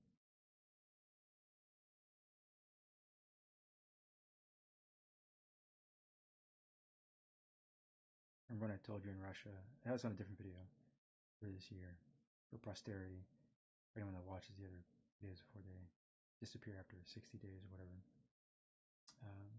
Some of them are uploaded to YouTube. I talked about the regional warlords in Russia. All the governors have their own private land away from the municipalities of their peoples. Every single state in Russia, the main governor has his own private land with a private military, and it distinctly has its own barriers, separate from the main political bodies or public kind of state buildings and cities. So every single state within Russia has their own seats of power, right? And that's where the vast majority of people perform their duties as government officials. But then separate from that, every single governor in Russia has their own private land with multiple layers of defense and wiring and their own military units that are privately loyal to them. Russia is actually already fractured into little mini countries. And the other third scenario would be that these various governors and warlords of each state in Russia the past 30 years have been waging war eternally and killing each other. That'd be the third scenario.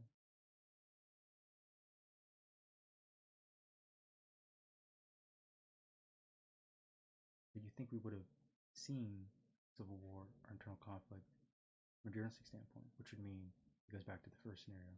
The second scenario, there's epidemics in Russia over the past 30 years, silently killing millions of Russians, or Vladimir Putin as Russians the empire, and killing millions of Russians over the past 30 years. Because they have a population decline for 30 years. The world needs to hear this. The world needs to see this. Very strange.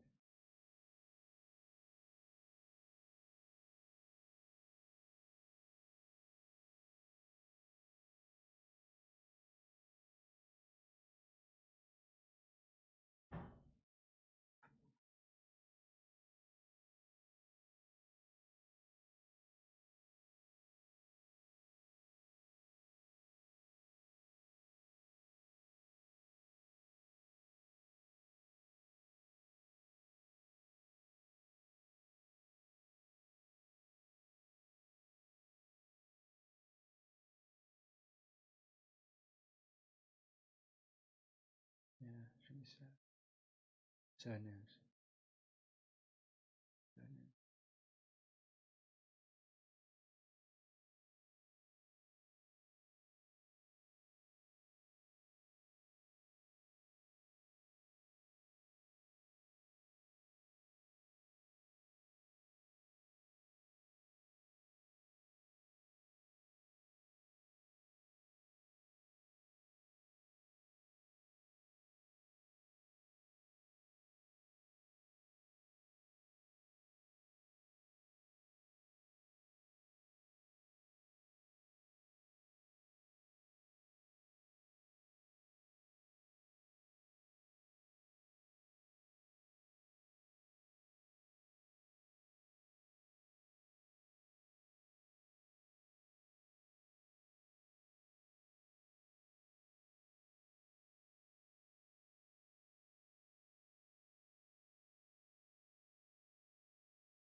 Osaki's doing yoga. I'll try and tune in for the yoga. Let me save. Oh, hold on. I gotta save this to have a.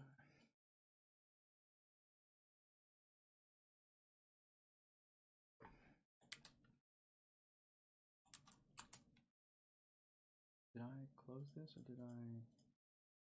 Was this? Close this. Close this. Here's G2 Play. Only using a 24-hour stream. Somehow Cadril and the LAC are like tied, like split viewership in half. OTP also watching D2 with BDS. Is OTP? Did they watch LCS?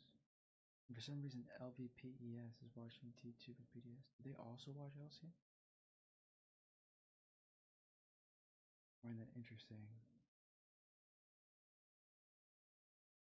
Like when the LCS is broadcasting, does the LEC and OTP and LVPS, did they also broadcast LCS?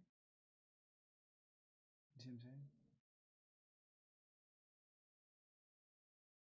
saying? Fascinating.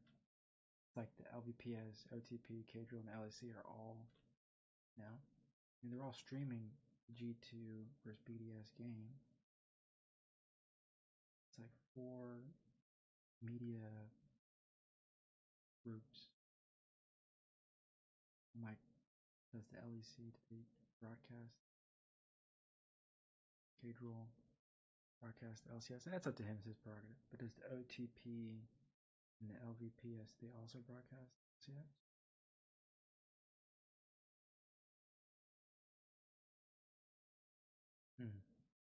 Oh, Colleen's playing Dark Souls. I saw her like screaming, which means she was like running from a Dark Souls monster or something.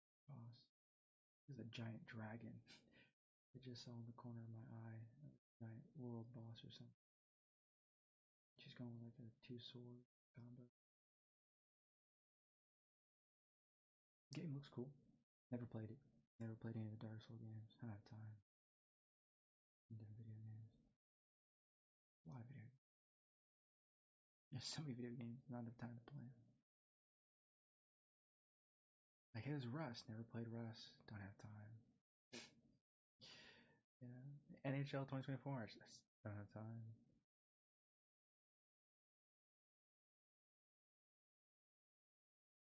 Hearthstone. I just too many different video games. Wait, is she playing Dark Souls on a GameCube controller? Bro, how? Is that GameCube controller? She probably picked the controller that looks really cute, and so she chose the GameCube controller, which is super cute. It's kind of funny and kind of cool. But I'd never seen it before. Yeah, I see people use the PlayStation controller or the Xbox controller. Or sometimes they buy like other game pads or something, but I could be wrong. But I think that's a GameCube controller because it's not a Switch controller. Very particular, very.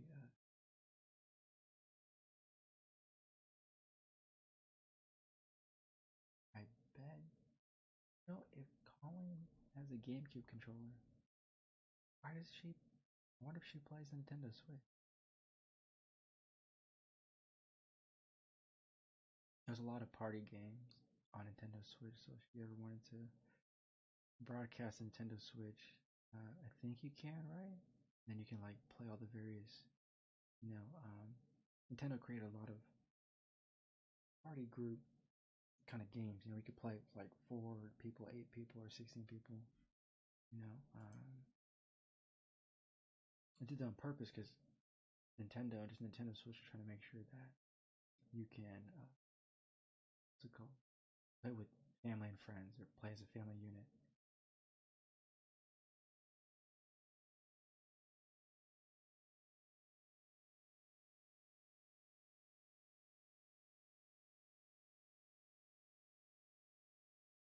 I always found it funny that I just, I guess it's fair, you know, but the enemies move so slow. Oh, because they're like skeletons. Wait, it's like zombies or undead.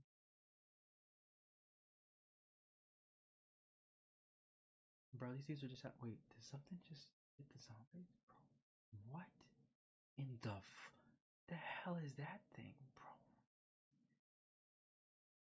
What the? I'm not gonna laugh. I'm not gonna. I'm not gonna laugh. But that was kind of funny. That was kind of funny. She just saw like this giant monster chasing her. She just leap of faith.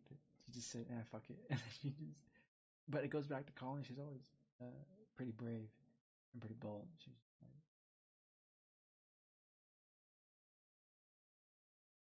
but what's weird is like they're just zombies chasing her, but then like randomly out of nowhere, like massive monster like comes out of nowhere. Like what the hell? Then again, this is Dark Souls. Maybe Dark Souls 3. I never played in Dark Souls. Just game design wise, like it's got running around tile buildings. Okay, okay. Oh, when you fall from that height, she went down to like 1% health. She trying to hide from the big guy? Oh, hide behind a tree works. The big guy. Why does he have wings? What? Why? Why does the big dude have like 2 little tiny wings on his back? A weird design.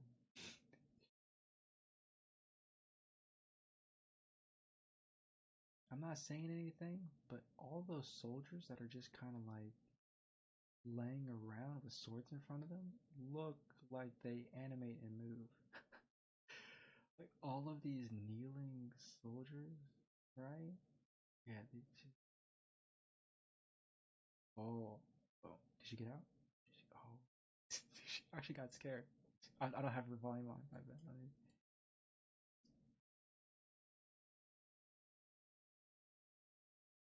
Oh, good dodge. Wait, why is she not fighting back? Is it because they're too strong? Wait, she. Oh my god.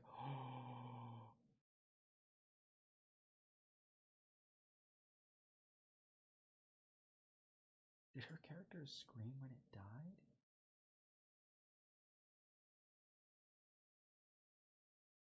Oh, I don't know this game. She's asking Sheldon where to go. I don't play Dark Souls. I have no idea.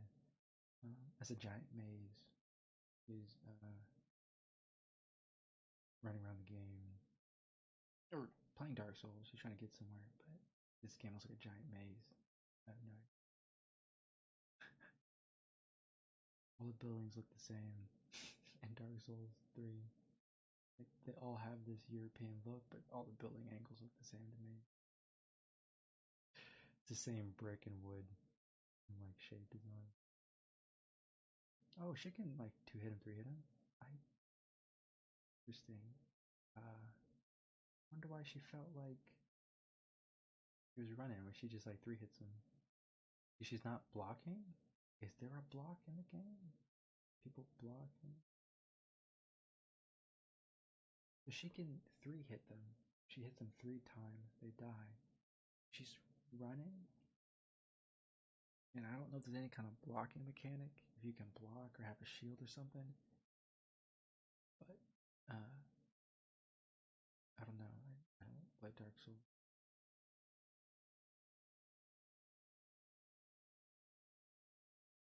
With most games, right? Don't you get like XP for killing creatures? Unless this game does not give you XP for killing creatures.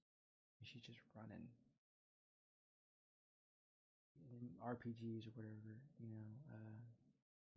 kill monsters in the game and you gain like XP and you get stronger. But like, I don't play Dark Souls, so I don't know if this is or not the case. But she's also just taking damage. But I don't know if there's like a block mechanic or something.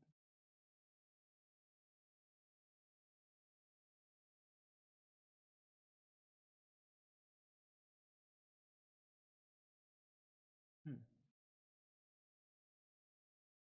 Oh, Souls Retrieve. Is that why the game is called Dark Souls?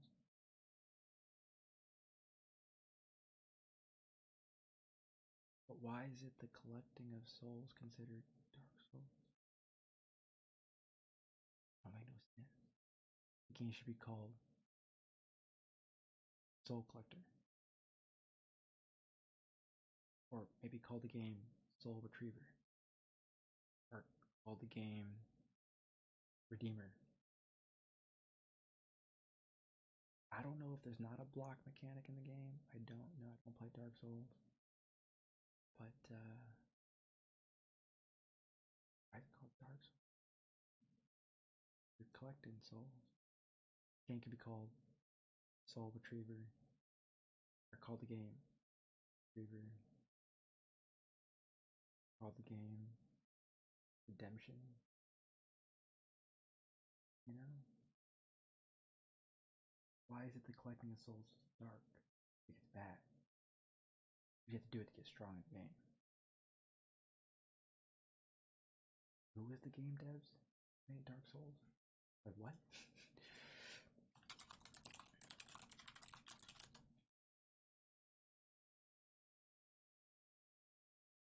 It's from a company called From Software, published by Bandai.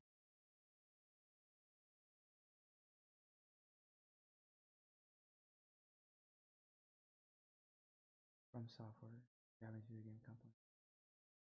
Okay. Why is it Dark Souls? It's a 2011 action role playing game. Yeah, yeah, but why is it called Dark Souls?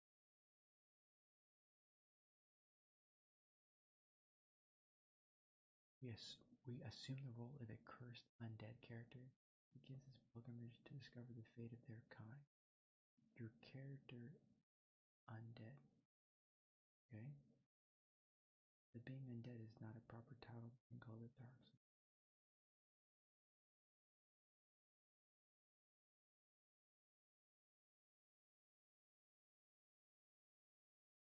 the game called?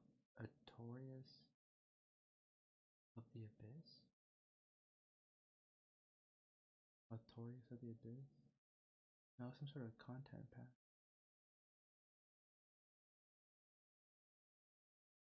I never played the game. I don't know how the hell it is one of the greatest games. Critics praise the depth of its combat. Its combat ain't shit. It's literally Onimusha. Like fucking what?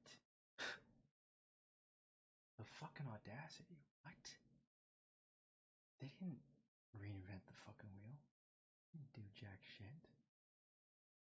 Dark Souls is one of the greatest video games ever. I never played this fucking game. And it isn't any different than Onimusha.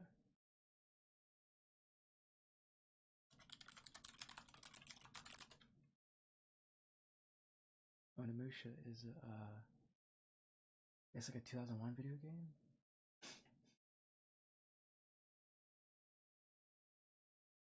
It's a game created by Capcom. Game company has Street Fighter, Ace Attorney, Resident Evil, and Devil May Cry. Okay, so if Dark Souls is copying Onimusha from 2001, what? Now Onimusha has a 9 out of 10 rating.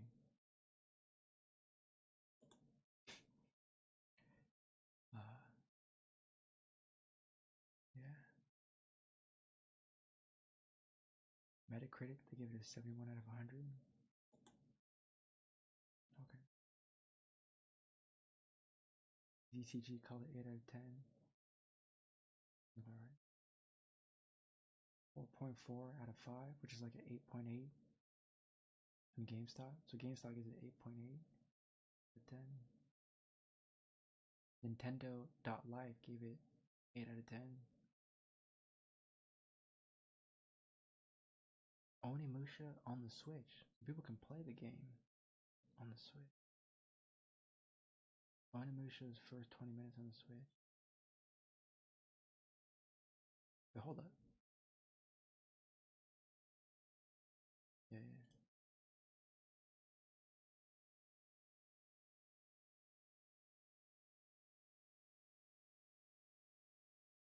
Oh my goodness, bro. What am I clicking right?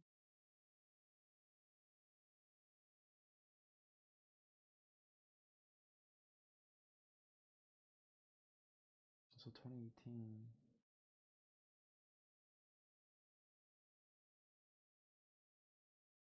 Dude, I don't need the animated intro. I just want people to see the gameplay.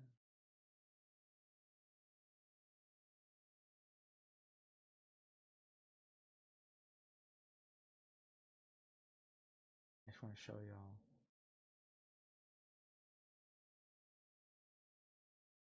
Okay, you have your undead monsters, right?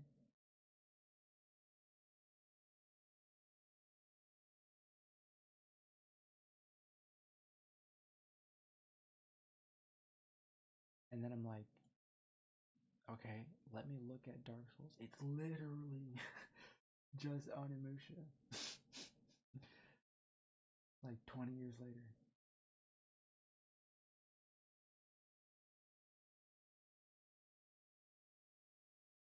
That's hilarious.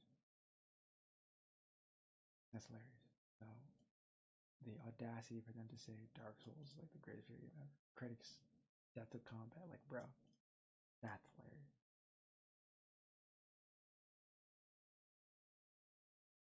It's literally just Onimusha. Like, my bad, 10 years later. My apologies. Dark Souls, 10 years later.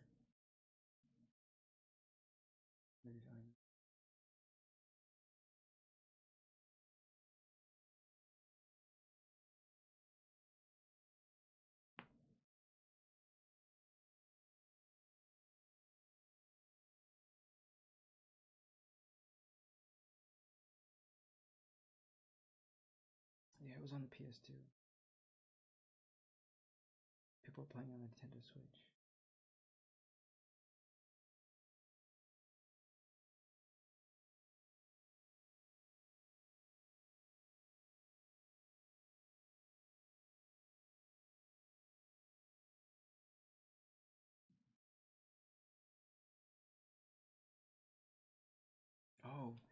Onimusha literally kills monsters and collects souls. And I'm like, 10 years later, combat in the game is the exact same. Killing monsters, you're undead, and you collect souls. Exact same thing at Onimusha. 10 years later.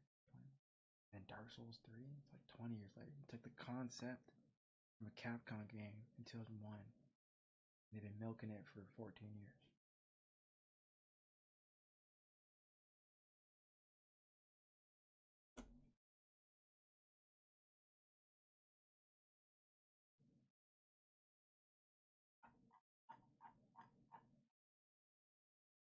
Onimusha had like 2001, 2002, 2003, 2004, 2006.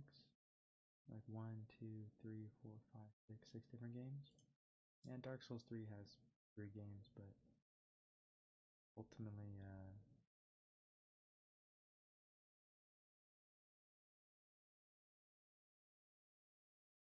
yeah, I'm just, there's no need for me to play Dark Souls because there's no need for me to play Dark Souls 3 or Dark Souls because Dark Souls came out 2011 and it's a game that's trying to rip off Onimusha from a Capcom game that came out 10 years prior, killing undead monsters and collecting their soul. The exact same looking animation and combat, doing everything 10 years apart, even from 2001 to 2024, 23 or 24 years, and like the combat from Dark Souls looks exactly the same. 2001 Onimusha.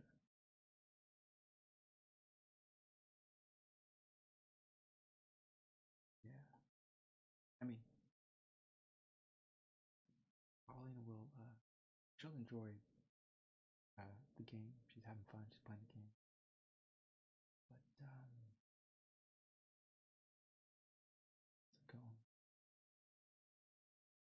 I just, you know, just saying.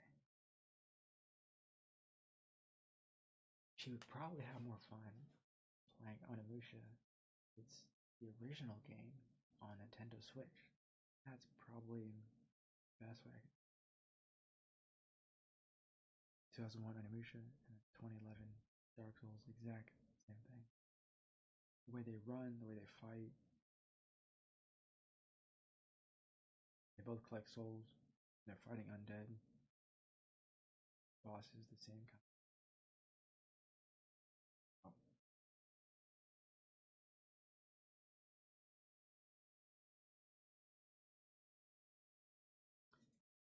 She would really like Devil May Cry, I think, if she ever got the chance to play it.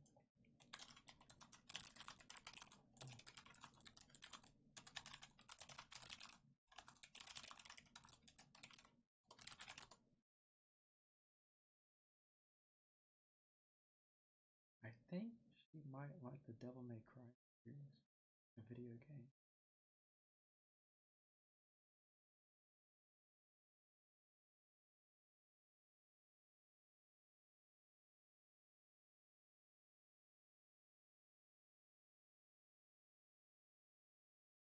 The reason Colleen would like the Devil May Cry video game series because the difficulty. The Devil May Cry video game kind of like series. It's been around for a minute. It started in 2001. Devil May Cry had a video game in 2001, and then 18 years later in 2019, you know, with Devil May Cry 5. The developers come from Capcom, Ninja Theory, Capcom Production, which is Devil May Cry. The video game's been around since all the way to 2019.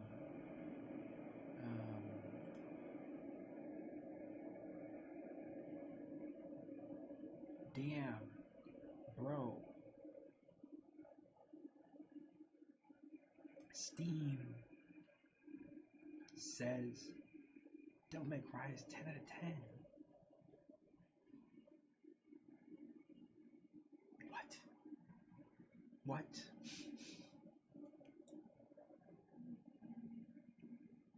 Cry 5. They're saying 10 out of 10. They're saying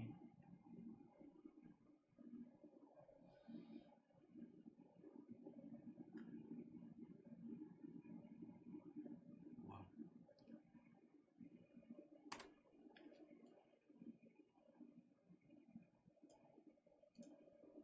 I'll show you this.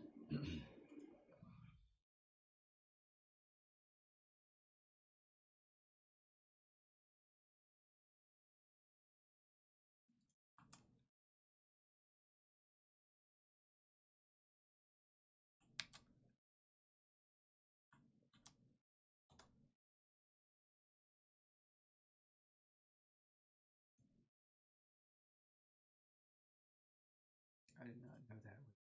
Sorry, I gotta turn down. Devil May Cry 5, the video game that came out in 2019, is a perfect 10 out of 10 on Steam. I never seen that. That's crazy. Metacritic gives it 87 out of 100. It's a good rated game.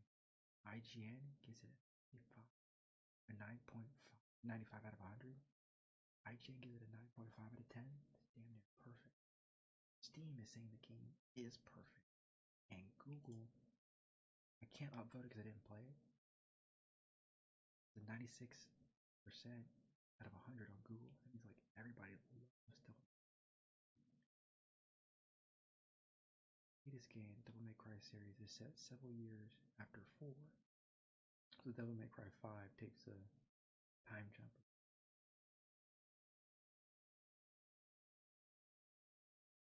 Doesn't deviate from the series of formula that refines the polished sheen for one's packed with an absurd amount of style and spirit. This is a must-play action game for the series and like Devil May Cry 5 has perfect game. Whoa. 87 out of 100% Metacritic. Really good. 95 out of 100 on IGN. Really good. Like a must-play game. The audience score and just Google audience rating 4.7. That's 94 out of 100. Pretty good. Pretty good.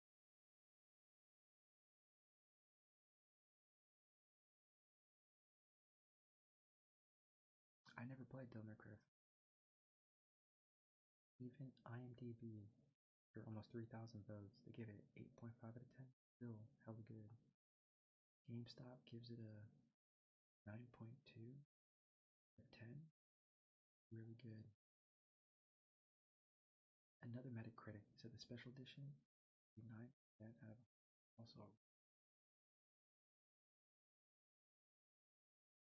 4.7 out of 5 is a 94 out of 100.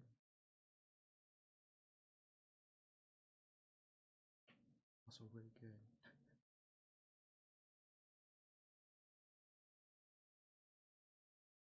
Oh, my bad. Fanatical gives it really good. So the game across the board, 10 different websites will give it in the 90s out of 100. Like exceptional, like an A plus game. It's been around for 20 years. Series 2001 to 2019. I never played Devil May Cry, but I might play the game later this year. It's so highly rated, you know. Uh, damn. Oh, it's the 6th installment. Devil May Cry 2019, published by Capcom. 6th installment of overall 5th of the storyline. It's pretty good. And I think Colleen would like this kind of action adventure game that's better than Onimusha 10, which is Dark Souls 3.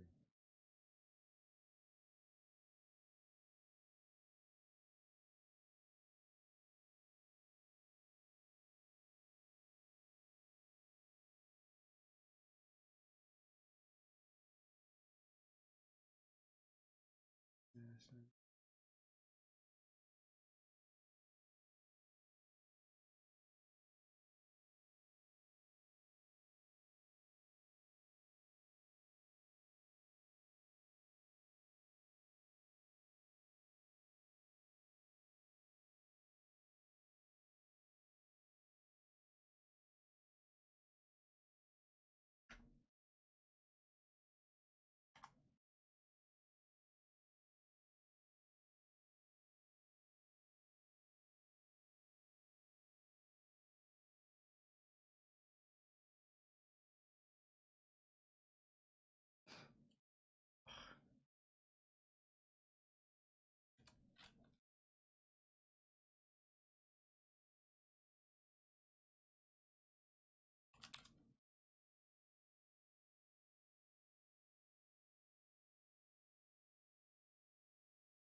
Oh.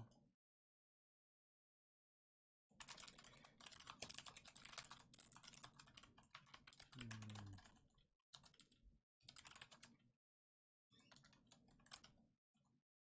Hmm. Hmm.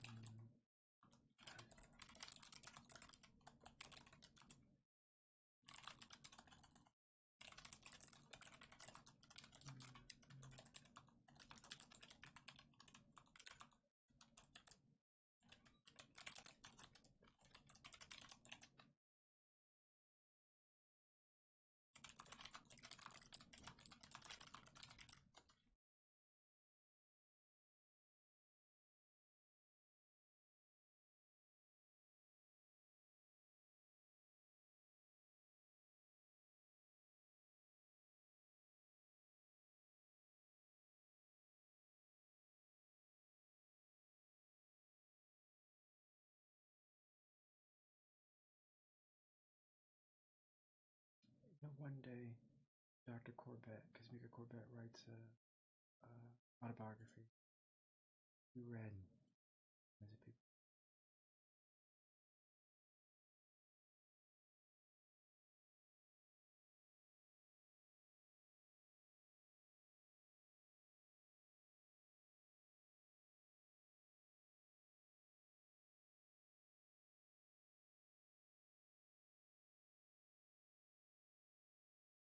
He's right, Dr. Kismet Corbett. Dr. Corbett said, "Science is hard.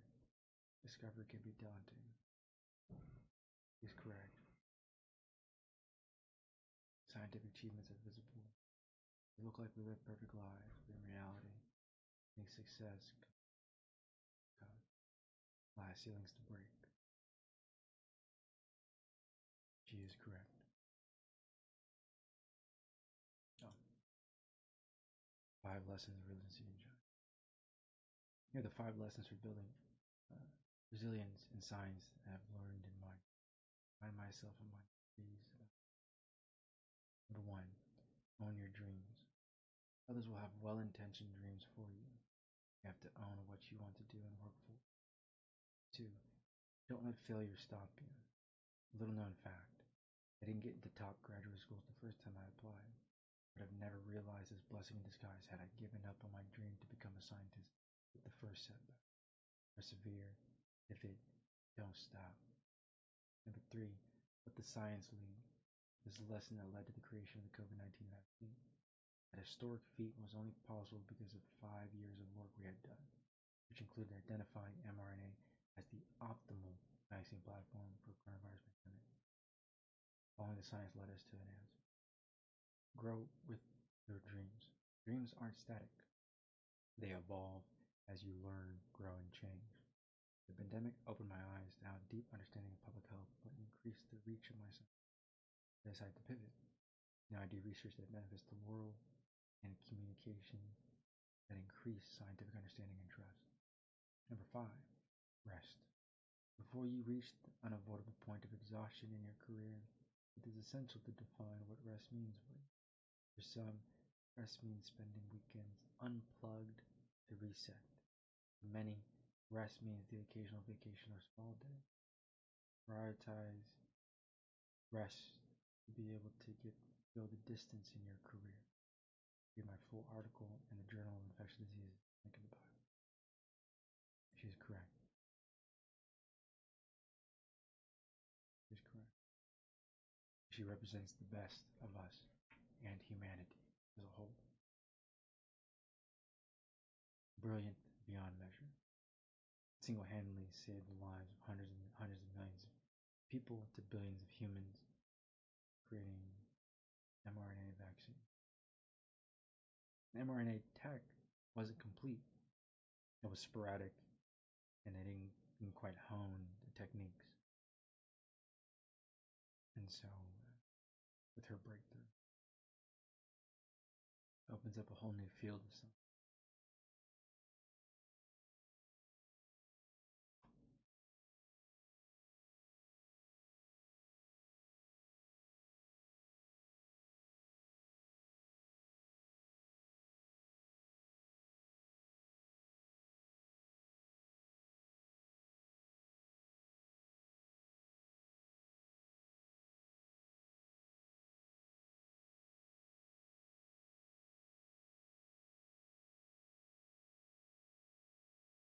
Belonging to me with Timostini in Egypt about 7 days ago, where I spoke at the 3rd International Biotechnology Conference.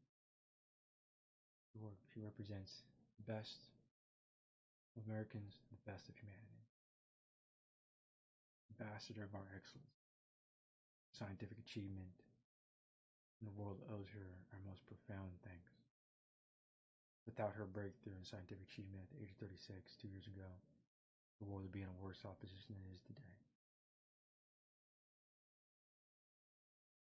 Jasmika Corbett, Dr. Corbett, saved all of humanity. A living legend, quite literally, not figurative.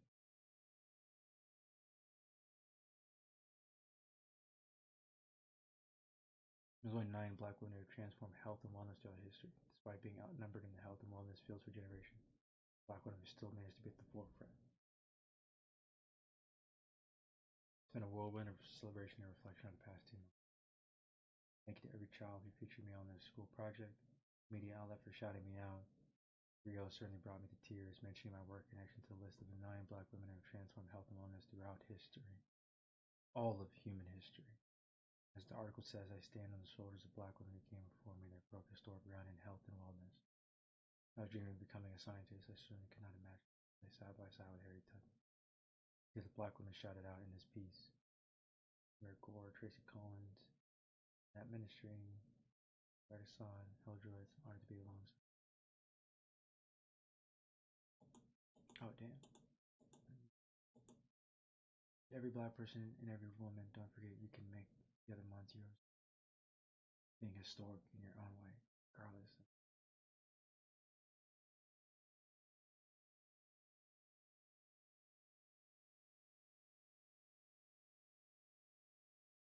Corbett's achievements and progress she represents comes on the shoulders of a handful of black women that have broken historic ground in health and wellness.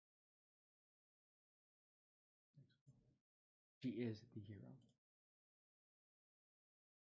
I said before, she is a hero. Dr. Corbett saved all of humanity. We should have a statue and monument and building in Washington, D.C. for her to honor her work. She saved all humanity against the SARS virus and its variants. She saved billions of lives with her work. We should honor heroines of humanity. Dr. Corbett. Everyone and every single American should know her name. She's front and center in the front. The rest of the sciences are behind her, directly standing behind her. They are taller in the picture for framing to show that their seniority and ageism. She's front and center in the front. She stands behind nobody. She's mentioned first, Dr. Corbett, then Scientist Graham, then Scientist Carrico, then Scientist Weissman. And everywhere you look, you will always see Dr. Kizzmekia Corbett mentioned first. It's her breakthrough with mRNA tech she perfected. Combat SARS virus that saves all of humanity. And for some reason, IG and Instagram won't allow me to like this post. Because I will like this post. Can they see what I see? They can see what I see. I can like the post, and then for some reason, some odd freaking reason, it'll, like I just liked this post earlier, and I already liked this post earlier, and they removed my likes in real time.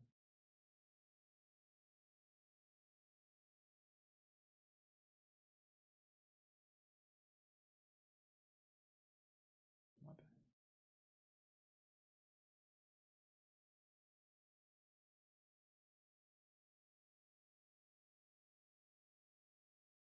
She founded a line of plant-based supplements to provide health for black women. Probably another brilliant scientist in her own mind. Oh, brilliant scientists for humanity. We'll know about. Everyone I think has seen Dr. Josh Axe. He's on YouTube. Big Medicine. Samir Gore.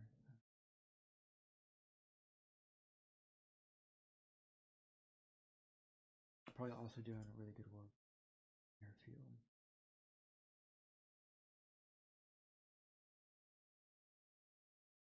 Oh, probably because it's more of a business, made business out of it. Founder and CEO of a company.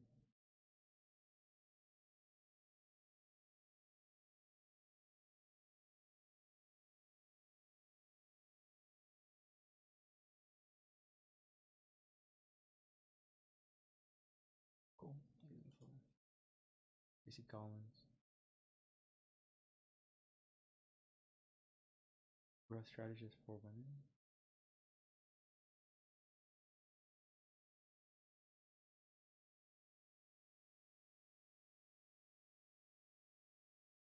Is she in this group?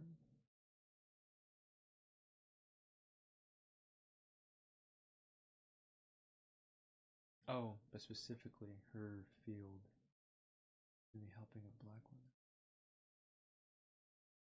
Isn't it more probably an unsung hero?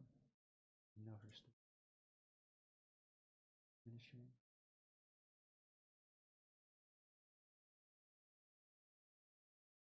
We examine the liberating power of naps.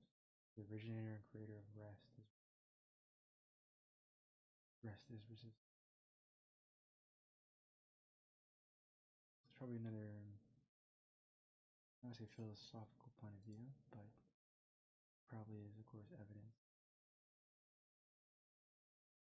in that ministry.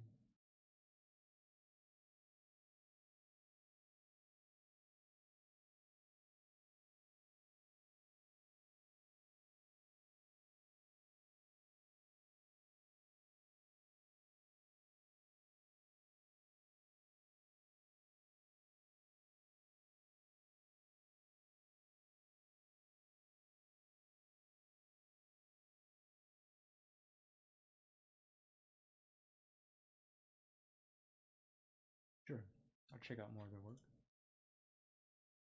Patrice Dixon, CEO of Honeypot Company. Nothing we've ever done at the Honey Pot has been grounded in patience, understanding, thus far. With that in heart, ready to announce a new partnership, accelerate our plans to become care.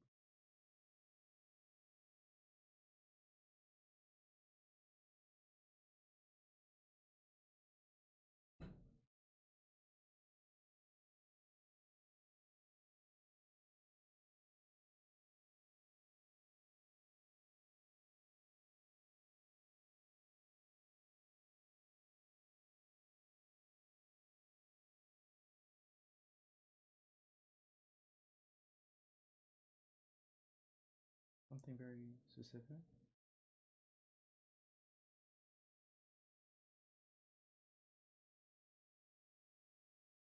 The Honey Pot Company builds some sort of product.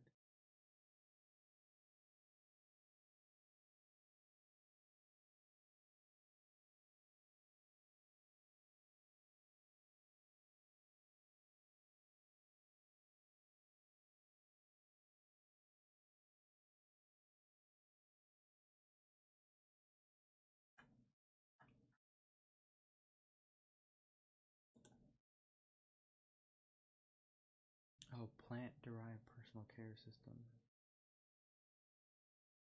made by humans with, for humans with.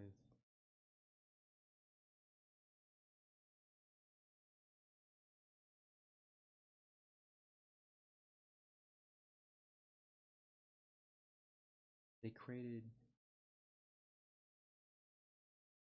gynecologist approved gummies.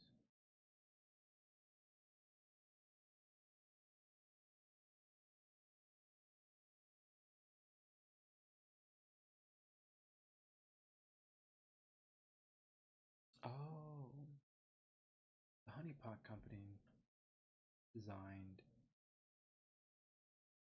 health and wellness to balance the pH level of the microbiome of your own ecosystem of your body for the vulva. Brilliant work. Exceptional work. Good bacteria that support your skin and vulva. When bad bacteria are running rampant in a basic environment, that's when you risk discovering bacterial infection. Wellness starts with education, pH balance, microbiome products support your ecosystem. Vulva wash, vulva wipes with prebiotics and probiotics, pH bounding under you got your back and your microbiome top notch target animal. That's why they're so good. They created a healthy product for women, especially black women. Oh, just black women. They're engineers, scientists, doing a good job.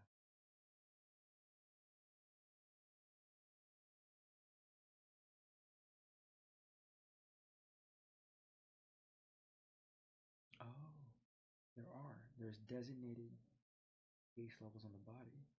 This company, the Honey Pot, has developed proper balance products that affect the skin. The tissues are different. The skin cells dominate the scalp, different pH value of 3.4. Your body's skin pH value level is skin cells anatomically designed for 5.4. Water actually balances at 7.6. And the vaginal pH level is actually closer to your hair. It's because 3.5.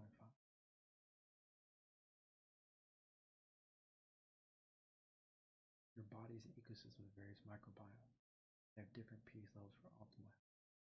Using different products, different pH levels.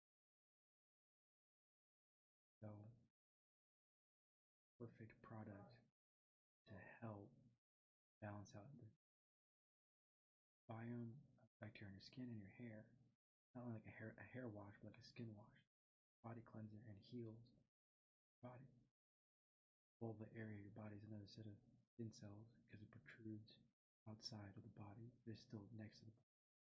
Same thing, the skin cells around your lips are different, also at a different pH level. And the skin cells around your eyes are different pH level of your body and skin. Also, technically the skin around the face, because the capillaries are completely different, has a different pH level than your hair and then the rest of your body. So too is the pH level actually of your back and your stomach are different. But that has to do with because the gut and the stomach is housed where the organs are at, and the pH level of the skin on top of the stomach is different than the back, the bones, and the muscle and the tendon. So they created a product that is plant-based derived cleansers to leave your skin soft, hydrated, and balanced. I don't even know this company. They're doing good work. If you mention it, one of the top 9 black women to change all they've created like the dermatologist approved pH balance supports healthy microbiome bacteria that exists in and around your skin, hair, eye follicles. Made without bad stuff, made without artificial fragrances, made without sulfate, made without parabens, without petroleum, made without PEG.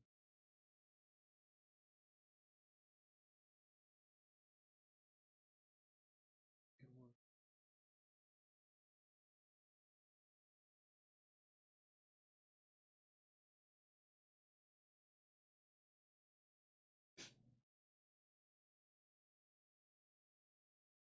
They say, what the freak is pH? Product page.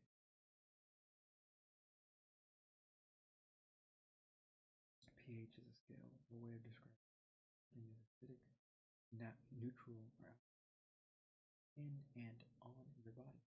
Specific balance is when that balance is off. Stuff, so hey, we're talking dryness, infection, odor, because digestion, metabolism, overall bodily function, so important to cure lifestyle balance from it.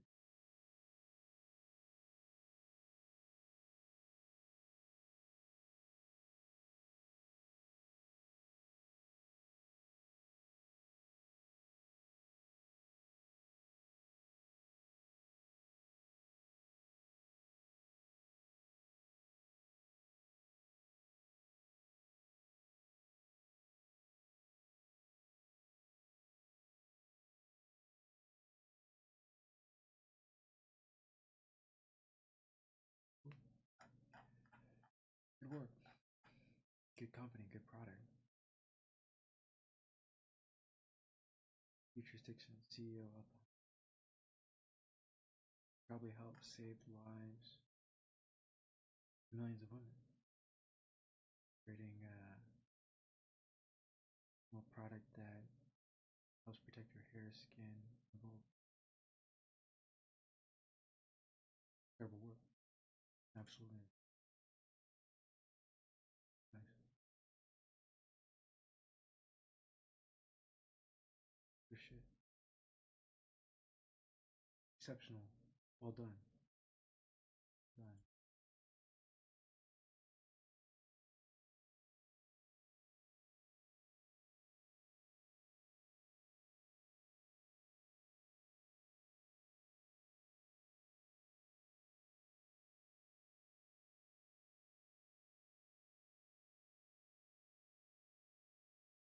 Was I already following Dr. Gordon Bradford?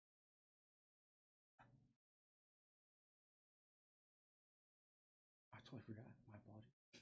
I clicked the other set of names of the sign, other women that have the 9 women that have changed human history. The 9 black women that have changed human history for the better. I was already following Christian psychology. Bradford. I must have already been following Dr. Bradford because of maybe because of Dr. Martin. Must have been.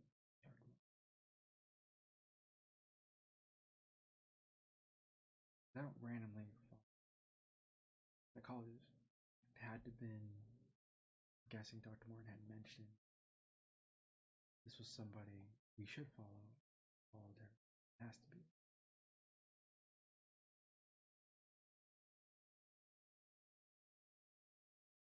It had to been. It had to been Dr. Martin.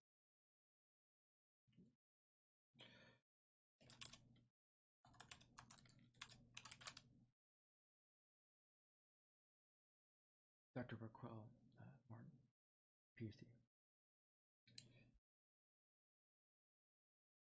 She's good people. Actually, not just good people. Dr. Martin is exceptional, outstanding, brilliant, profound.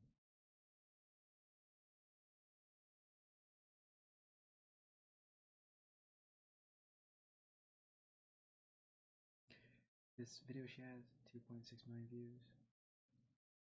Other video 267k views. Other video she has 149k views. The video 557,000. 100k views, 100k views, 443,000 views, 200k views.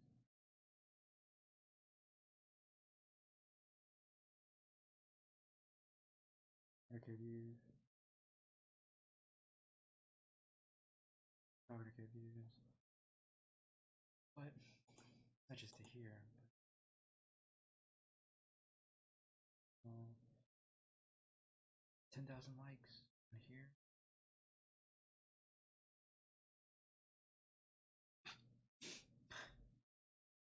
But she is an amazing mental health, social justice expert, but she is also brilliant. 10,000 likes.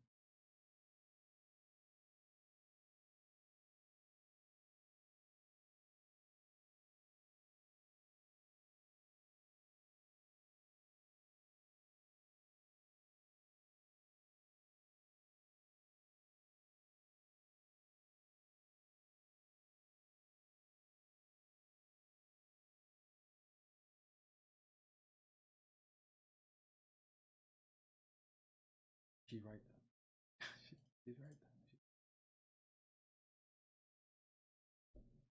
This one's powerful.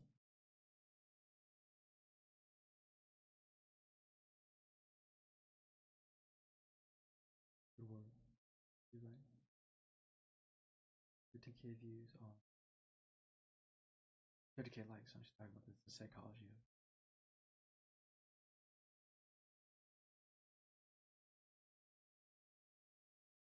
Yeah, breaking down Room Full of Black Doctors. Um, 10k likes. Well, very important. 21k likes. Oh yeah, this the video. This had 95,000 likes. The video had like 2.6 views.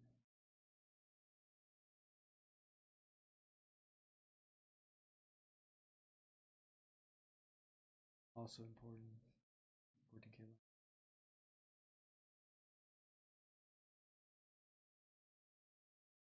He's right.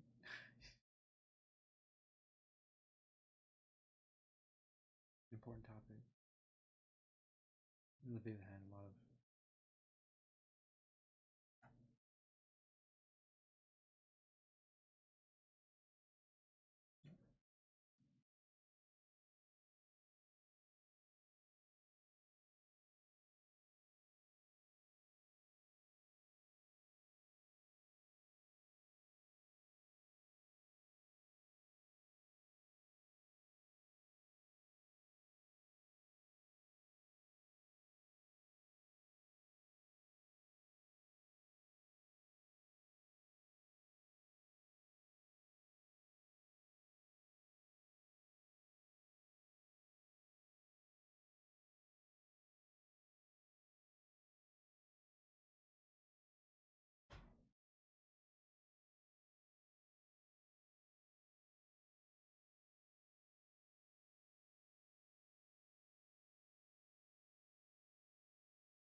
physical. It's a lack of clear boundaries between your work and personal time for caregivers. Building mental respite, the role of the caregiver feeling of being touched. Crucial for individuals experiencing these feelings to recognize the validity of both their physical and mental fatigue. Coping strategy may include establishing personal boundaries, practicing self-care, seeking social support, and importantly engaging in open communication with partners or support networks with the need for like a mental break or physical break. Just go back to the nap ministry, you know, taking naps is a form of my own naivete understanding is more resistance, resisting against the grind of the work culture and just resting. But on top of that, another way to reset and relax and heal. The body only heals when it's resting. The nap ministry is correct. Practice self-care with partner support, mental acknowledging and addressing the mental responsibility of caregiving. Caregiving is huge. You caregive for the elderly, you caregive for your parents, you might caregive for your child or your children, you might caregive for your husband or wife if they're debilitating injury or abnormality, or say your husband or wife or partner, they become ill or sick or injured and goes into caregiving mode. Just a heads up about caregiving. You also need to caregive for yourself too. The lacking understanding of how to caregive for yourself will affect your own ability to, as you represent the world. If you lack as a person your ability to caregive for yourself, then the reflection out is inwards. And so, you know, you're messing up, then it's just going to project out. And so, having a good support system, understanding how to caregive for yourself, understanding how to caregive, you know, if you're ever going to caregive for your elderly or your parents or your friends or your loved ones, is all vital. Being touched out, you're just kind of burnt out. Essentially, not only for the well-being of the caregiver, yourself, people you're caring for, but also for the health and environment of the child. Some children you're growing up or raising, as it models healthy emotional regulation and self-care practices. Brilliant. Dr. Martin is exceptional. He's great. Her words and actions help heal millions of people. Well, right now, 345,000 people, but she has 1 million plus followers on all platforms, and hopefully her words and actions help guide as a psychologist, social justice, professionally as a licensed psychologist with multiple degrees. She's a doctor, has multiple degrees. She's quite exceptional and brilliant. Represents the best of humanity, quite literally.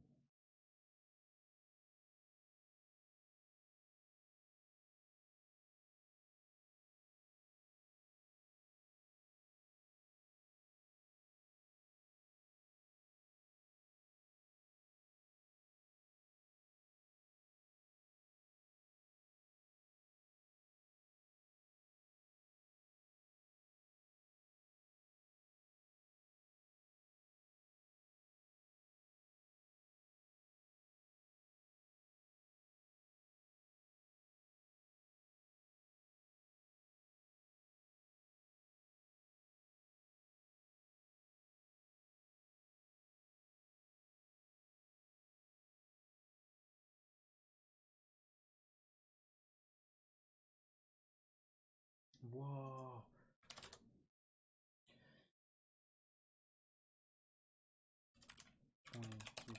Submarinos. Is his name the Roman? The Roman? Great.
Oh.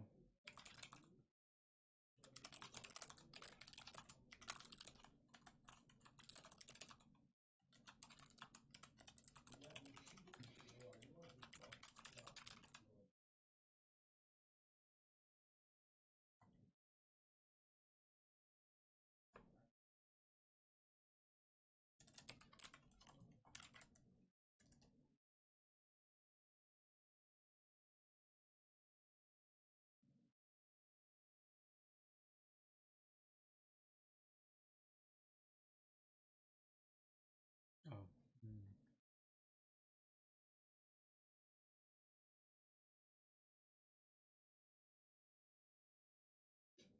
Get the monsters. Okay. Ready.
Oh. Now I'm just watching. Just watching gaming. Let Colin do her thing. There's Martin, great people. Devil May Cry 5. Looks like a really good video game. I gotta save this as maybe a video game I'll play. Uh,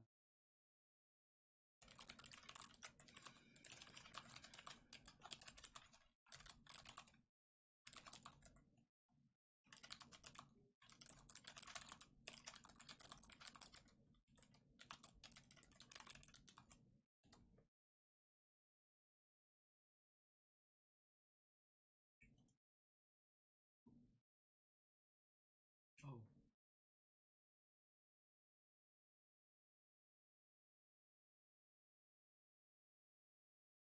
Oh, they're still doing it.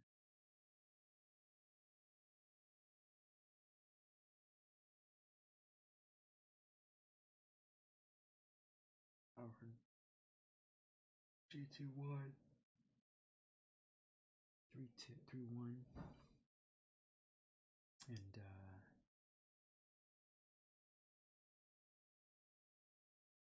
so we gotta wait for Vitality and Fnatic to play in 19 hours. Winner goes on to play against BTS. Then Team BDS will play against the winner. The winner of that will then face off.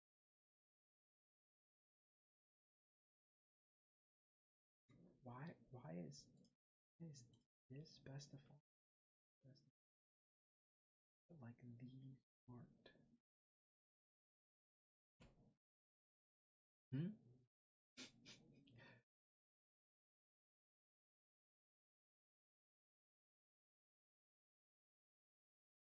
The best of 3 cannot be in a playoff. That doesn't make it.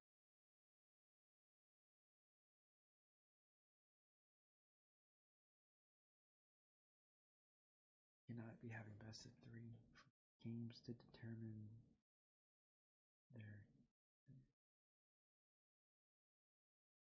These need to be best of 5. Should have been.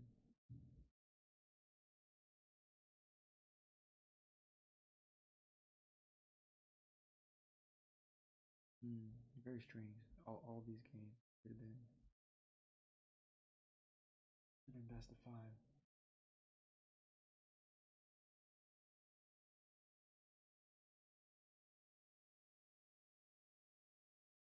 Two oh, 2-0, boom, right into a big game.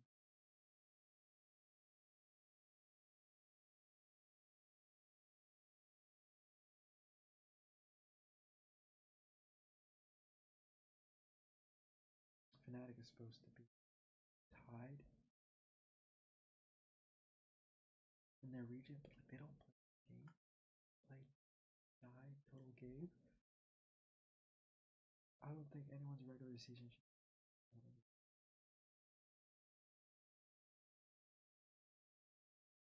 That's crazy.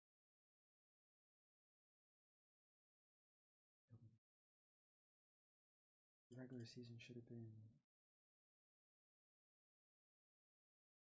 That's crazy. Two. And a tiebreaker. Season shouldn't have 9 total games. Your season should have been 18 total games. Okay. If they played 18 total games, you know, you'd have 12-7, you'd have 12-6 teams, you know, maybe 13-5 teams, right? 13 wins, 5 losses. Or your 18 game season should have did, because getting to double digit wins pretty important. All sports. Yeah, so in total games, weird. They go into playoffs. These like 2 separate weeks.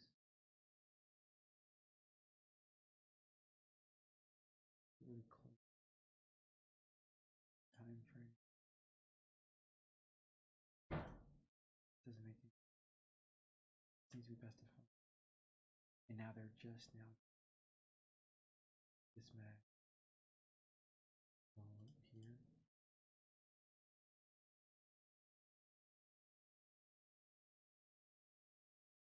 That's yeah.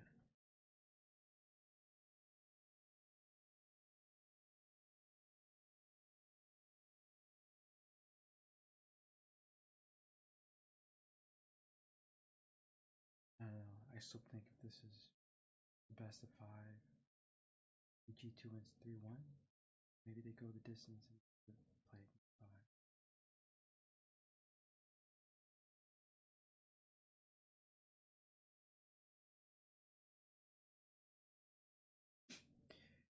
At this rate, like that.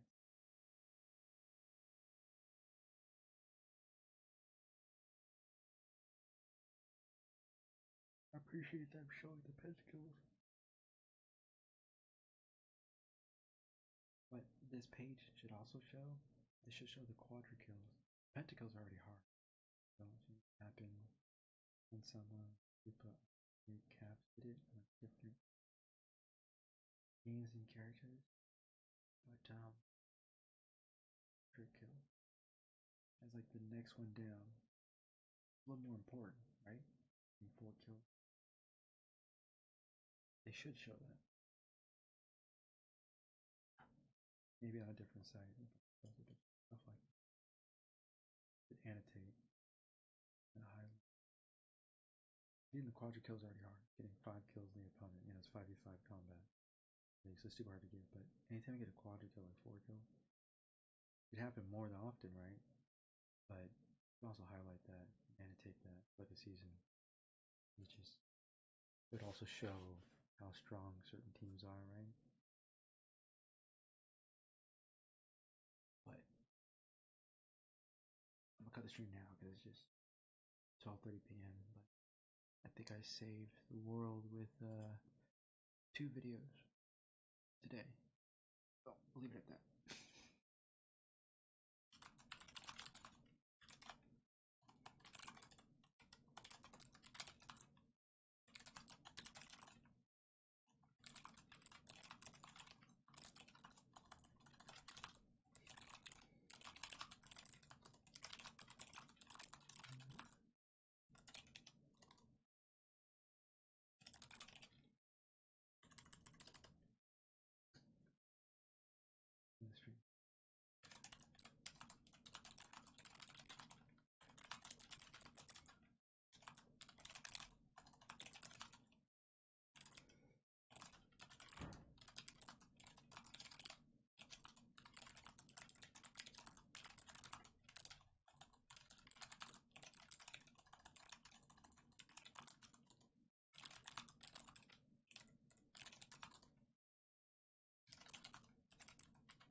Yep, yep. Yep, yep. It was a good day.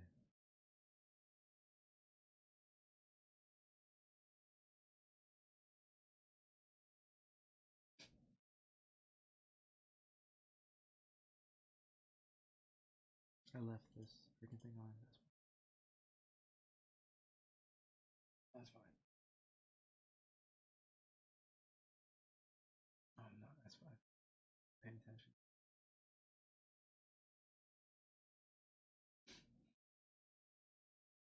That's why. That's why in the previous stream, when Girly Pro stopped by, she said, "Enjoy your break." I left.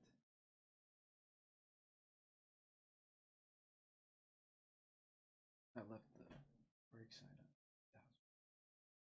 That's fine. It's just yapping. It wasn't even just yapping. Saving the world with videos at a time. Okay, I think we also talked about Japan's population decline and Russia's population.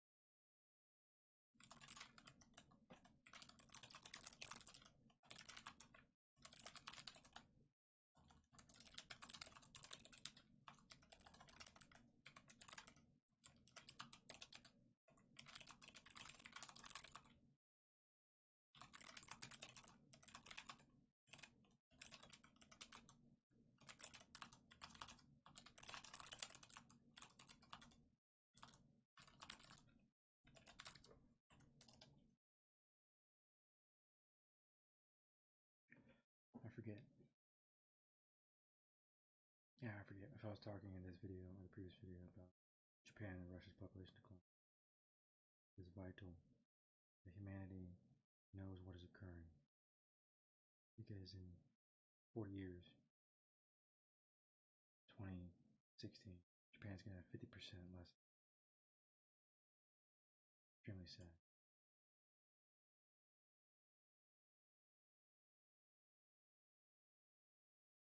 Really,